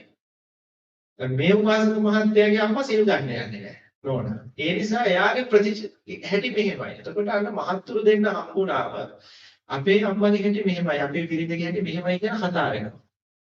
එතකොට අපේ පිරිත ඉස්සර නම් මෙහෙමයි. නමුත් දැන් පන්සලට යන්න ගත්තට පස්සේ ධර්මය අහන්න ගත්තට පස්සේ ඉස්සර වාගේ තරහ යන්නේ නැහැ. දැන් හරි මෛත්‍රියයි හරි ආදරේ සෙනෙහස මං ගැන උනත් ඕනේ. ගොඩාක් හොඳට හොයලා බලනවා. කියන එක මේ මහත්ය මේ මහත්යට කියන්න ඕනේ. ඒක කිව්වම තමයි මේ මහත්යට දෙන්නේ. මහත්යන් ඕනේ පන්සලට. මගේ නෝනත් පන්සලට යවන්න ඕනේ කියලා. නැද්ද? අන්න එතනින් තමයි අපි පින්වත්නි මේ දහම ඔයාලට ලෝකයට අරයි යන්න පුළුවන්. මේ කල්යාණ මිත්‍රත්වයේ ලෝකයට අරයි යන්න පුළුවන්. ඒතර ඔයාලා මේ ධර්මයේ ලබන සැනසෙල්ල අනේ ඒ කියන අයටත් ඊට පස්සේ ලැබෙනවා. ඔයාලා කොච්චර කිව්වත් අර ස්වාමීන් වහන්සේලා හරි හොඳයි. ඒ ස්වාමීන් වහන්සේලා මෙන්න මේ වගේ හොඳ වටිනා ධර්මයේ දේශනා කරනවා. මේ වගේ හොඳ භාවනා වැඩසටහන් තියෙනවා කියලා මේ ලෝකෙට කිව්වට මිනිස්සුන්ගේ ඇස් දෙකට පේන්නේ නැහැ ඒ වගේ ප්‍රතිඵලයක්. ප්‍රතිඵලයේ ඇස් දෙකට පේන්නේ මම ඕමයි කියපු විදිහට. නෝඩලා එකතු වුණාමත් ඔහොම කතා වෙනවා. අපේ මහත්තයා නම් පන්සලට යන්න ගත්ත දවසේ ඉස්සර වාගේ නෙවෙයි දැන් හොඳට කල් තියාගෙන ඉන්නවා. ඊළඟට අපි ගැන හොඳට හොයලා බලනවා. ඉස්සර වාගේ ඔය සුරාසූදු දෙවට මෙවට යන්නෙත් නැහැ. වැඩි යාළුවෝ ඇසුරට යන්නෙත් නැහැ. දැන් හරි හොඳයි ඉස්සර වගේ ඉස්සර මහත්තයා නෙවෙයි දැන් පන්සලට ගිහලා බොහෝ දිනුවක් යන්න තියෙනවා කියලා නෝඩලා ටික හම්බුනාම කියන්න ඕනේ. හරියට නෝඩලාට. එතකොට හරියට නෝඩලාට හිතෙනවා කොහොම හරි අපේ මහත්තුරු පන්සලට එකයි යන්න ඕනේ කියලා. නැතුව මම අපි හොඳට භාවනා ඉගෙන ගත්ත දැන් අපිට හොඳට විදර්ශනා වඩන්න පුළුවන්. ඕවා කිව්වට මිනිස්සුන් අනිත් අයට ඒකට ආසයි දෙන්නේ නැහැ. ඒ නිසා මේ ධර්මයේ හැසිරෙන ඔයාලා ඔන්න ඔය වෙනසක් ඇති කරගන්න ටික ටික. ඒක ඇති කරගන්න. එතකොට ලොකු සාසනික මෙහෙවරක් ඔයාලත් කළා. හොඳයි ඉතින් එහෙමනම් අද කාල වේලා ගොඩාක් රුසියා වටිනා දහම් කාරණා රාශියක් වලවලින් ජීවිතයට එකතු කරගත්තා. ඉතින් මේ උතුම් දහම් කාරණා ජීවිතයට එකතු කරගෙන අපි අපේ ජීවිතේ ඇති කරගත්තු දහම් සැනසෙල්ල මේ කුසල් සිත් පෙරහැර ඒකාන්තයෙන් අපට මේ උතුම් සමත විපස්සනා භාවනා ගුණ නුවණ පාරමී දියුණු කරගෙන ඉක්මනින්ම පැතෝ බෝධියකින් සාන්තමා මහ නිවනින් සැනසෙන්නට පාරමී ධර්මයන් වේවා කියලා ප්‍රාර්ථනා කරනවා. ඒ වගේම මේ සිත් කරගත් උතුම් කුසල අපි අත පූජනීය මිරහවන්තේ පඤ්ඤාසේ ලොකු ස්වාමීන් වහන්සේටත් අනුමෝදන් වේවා. ලොකු ස්වාමීන් වහන්සේටත් නිදුක් නිරෝගීවම සසුන් ගුණ පිළිවෙල පුරාගෙන නිවන් පුර වඩින්නට උන්වහන්සේගේ පාරමී ගඟට මේ පින් එකතු වේවා කියලා අපි පින්දෙමු. ඒ වගේම මේ වස්සාන කාලේ මේ පින්බිමේ වැඩ ඉඳගෙන අපේ පින්වතුන්ට ආරතේ ධර්මයෙන් අනුශාසනා කරමින් වැඩ ඉන්න අපේ කල්යාණ මිත්‍ර මණ්ඩලගිරියේ ස්වාමීන් වහන්සේට නිදුක් නිරෝගීවම සසුන් ගුණ පිළිවෙත් පුරමින් නිවන් පුර වඩින්නට මේ කුසල වහන්සේගේ පාරමී ගඟට එකතු වේවා කියලා අපි පින්වමු. සියලු සිල්වන් ගුණවත් කල්යාණ මිත්‍ර ගුණෝපේත උතුමන් වහන්සේලාට මේ උතුම් පින් අයිති වේවා. මේ සසුන් කෙත බබළුවා නිවන් පුරම වඩින්නට උන්වහන්සේලාට මේ පින් උපකාර වේවා කියලා පින් දෙමු. ඇදුවැඩෝ මව්පියවරු සහෝදර සහෝදරියෝ නෑදෑ හිතවතුන් දූ දරුවෝ මේ හැමෝටමත් මේ මහා කුසල අයිති වේවා. හැමෝටමත් නිදුකින් පාරමී පුරා නිවන් මඟම යාගන්න ලැබේවා කියලා පින් දෙමු. ඒ වගේම අද දවසේ මේ උතුම් සාසන සැනසෙල්ල අපිට විඳින්න පුළුවන් උනේ මේ උතුම් භාවනා මධ්‍යස්ථානයේ මේ පිම්බීමේ චිරාන් කාලයක් පවතින හින්දා ඒ නිසා මේ භාවනා මධ්‍යස්ථානයේ පවත්වාගෙන යන්නට මහෝපකාරීව කටයුතු කරන අපේ පින්වත් සභාපතිතුමා ප්‍රධාන කරගෙන දායක මණ්ඩලයේ හැම දෙනාටම ඒ වගේම ශ්‍රේපස් දායක කාර්යකාරී මව්පියවරු හැමෝම ස්වාමින් වහන්සේලාට සංඝ උපස්ථාන කරන උපස්ථායක මණ්ඩලයේ මව්පියවරු හැම දෙනාටම ඒ වගේම මේ පින්දීමේ චිර පැවැත්ම උදෙසා ආරාම පූජාවෙන් නිරතුරුව දායකත්වයේ ලබා දෙමින් මේ පින්දීමේ පැවැත්ම තහවුරු කරලා දෙනේ සත්පුරුෂ හැම දිනාගේම දායකත්වයේ නිසා ඒ හැම දිනාටම ඒ වගේම වචනයකින් උදව්වකින් උපකාරයකින් ශ්‍රමයකින් කාලය ධනෙ මේවා වැය කරලා මේ පින්දීම වෙනුවෙන් කටයුතු කරන සත්පුරුෂ මව්පියවරු හැම දිනා නිසා ඉතින් අද අපිට මේ බණපදය අහන්න ලැබෙන ඔය ඔක්කොම එකට එකතු වෙලා කරපු සේවය නිසා ඒ නිසා මේ බණපදයක් අහලා අපි ජනිත කරගත්තු කුසලයේ හැම දිනාටම අයිති වේවා. ඒ හැමෝටම නිදුකින්ම පාරමිතා පුරා නිවන් මඟම යා ගන්නට ලැබේවා කියලා ප්‍රාර්ථනා කරමු. ඒ වගේම අහස පුරා වැඩ ඉන්න දිව්‍ය රාජ මණ්ඩලයට නමිමිය පරිදවගේ නාදීන්ට ලෝකසි ජනතාවට මේ උතුම් පින් අයිති වේවා. ඒ හැම දිනාටම සැනසෙන්න ලැබේවා කියලා පිටින් දෙමු. දැන් අපි මේ පින්වත් සත්පුරුෂ ඔබ හැමෝටම මේ ලෞතර බුදු පෙරහැරේ මේ සත්පුරුෂ පෙරහැරේ එකටම පෙරහැදිලා අමා මහ නිවන දක්වාම යා ගන්නට ලැබේවා කියලා මහා සකලවන විල්මෙන් ආශිර්වාද කරනවා වන්දනා කරගන්න. අභිවාදන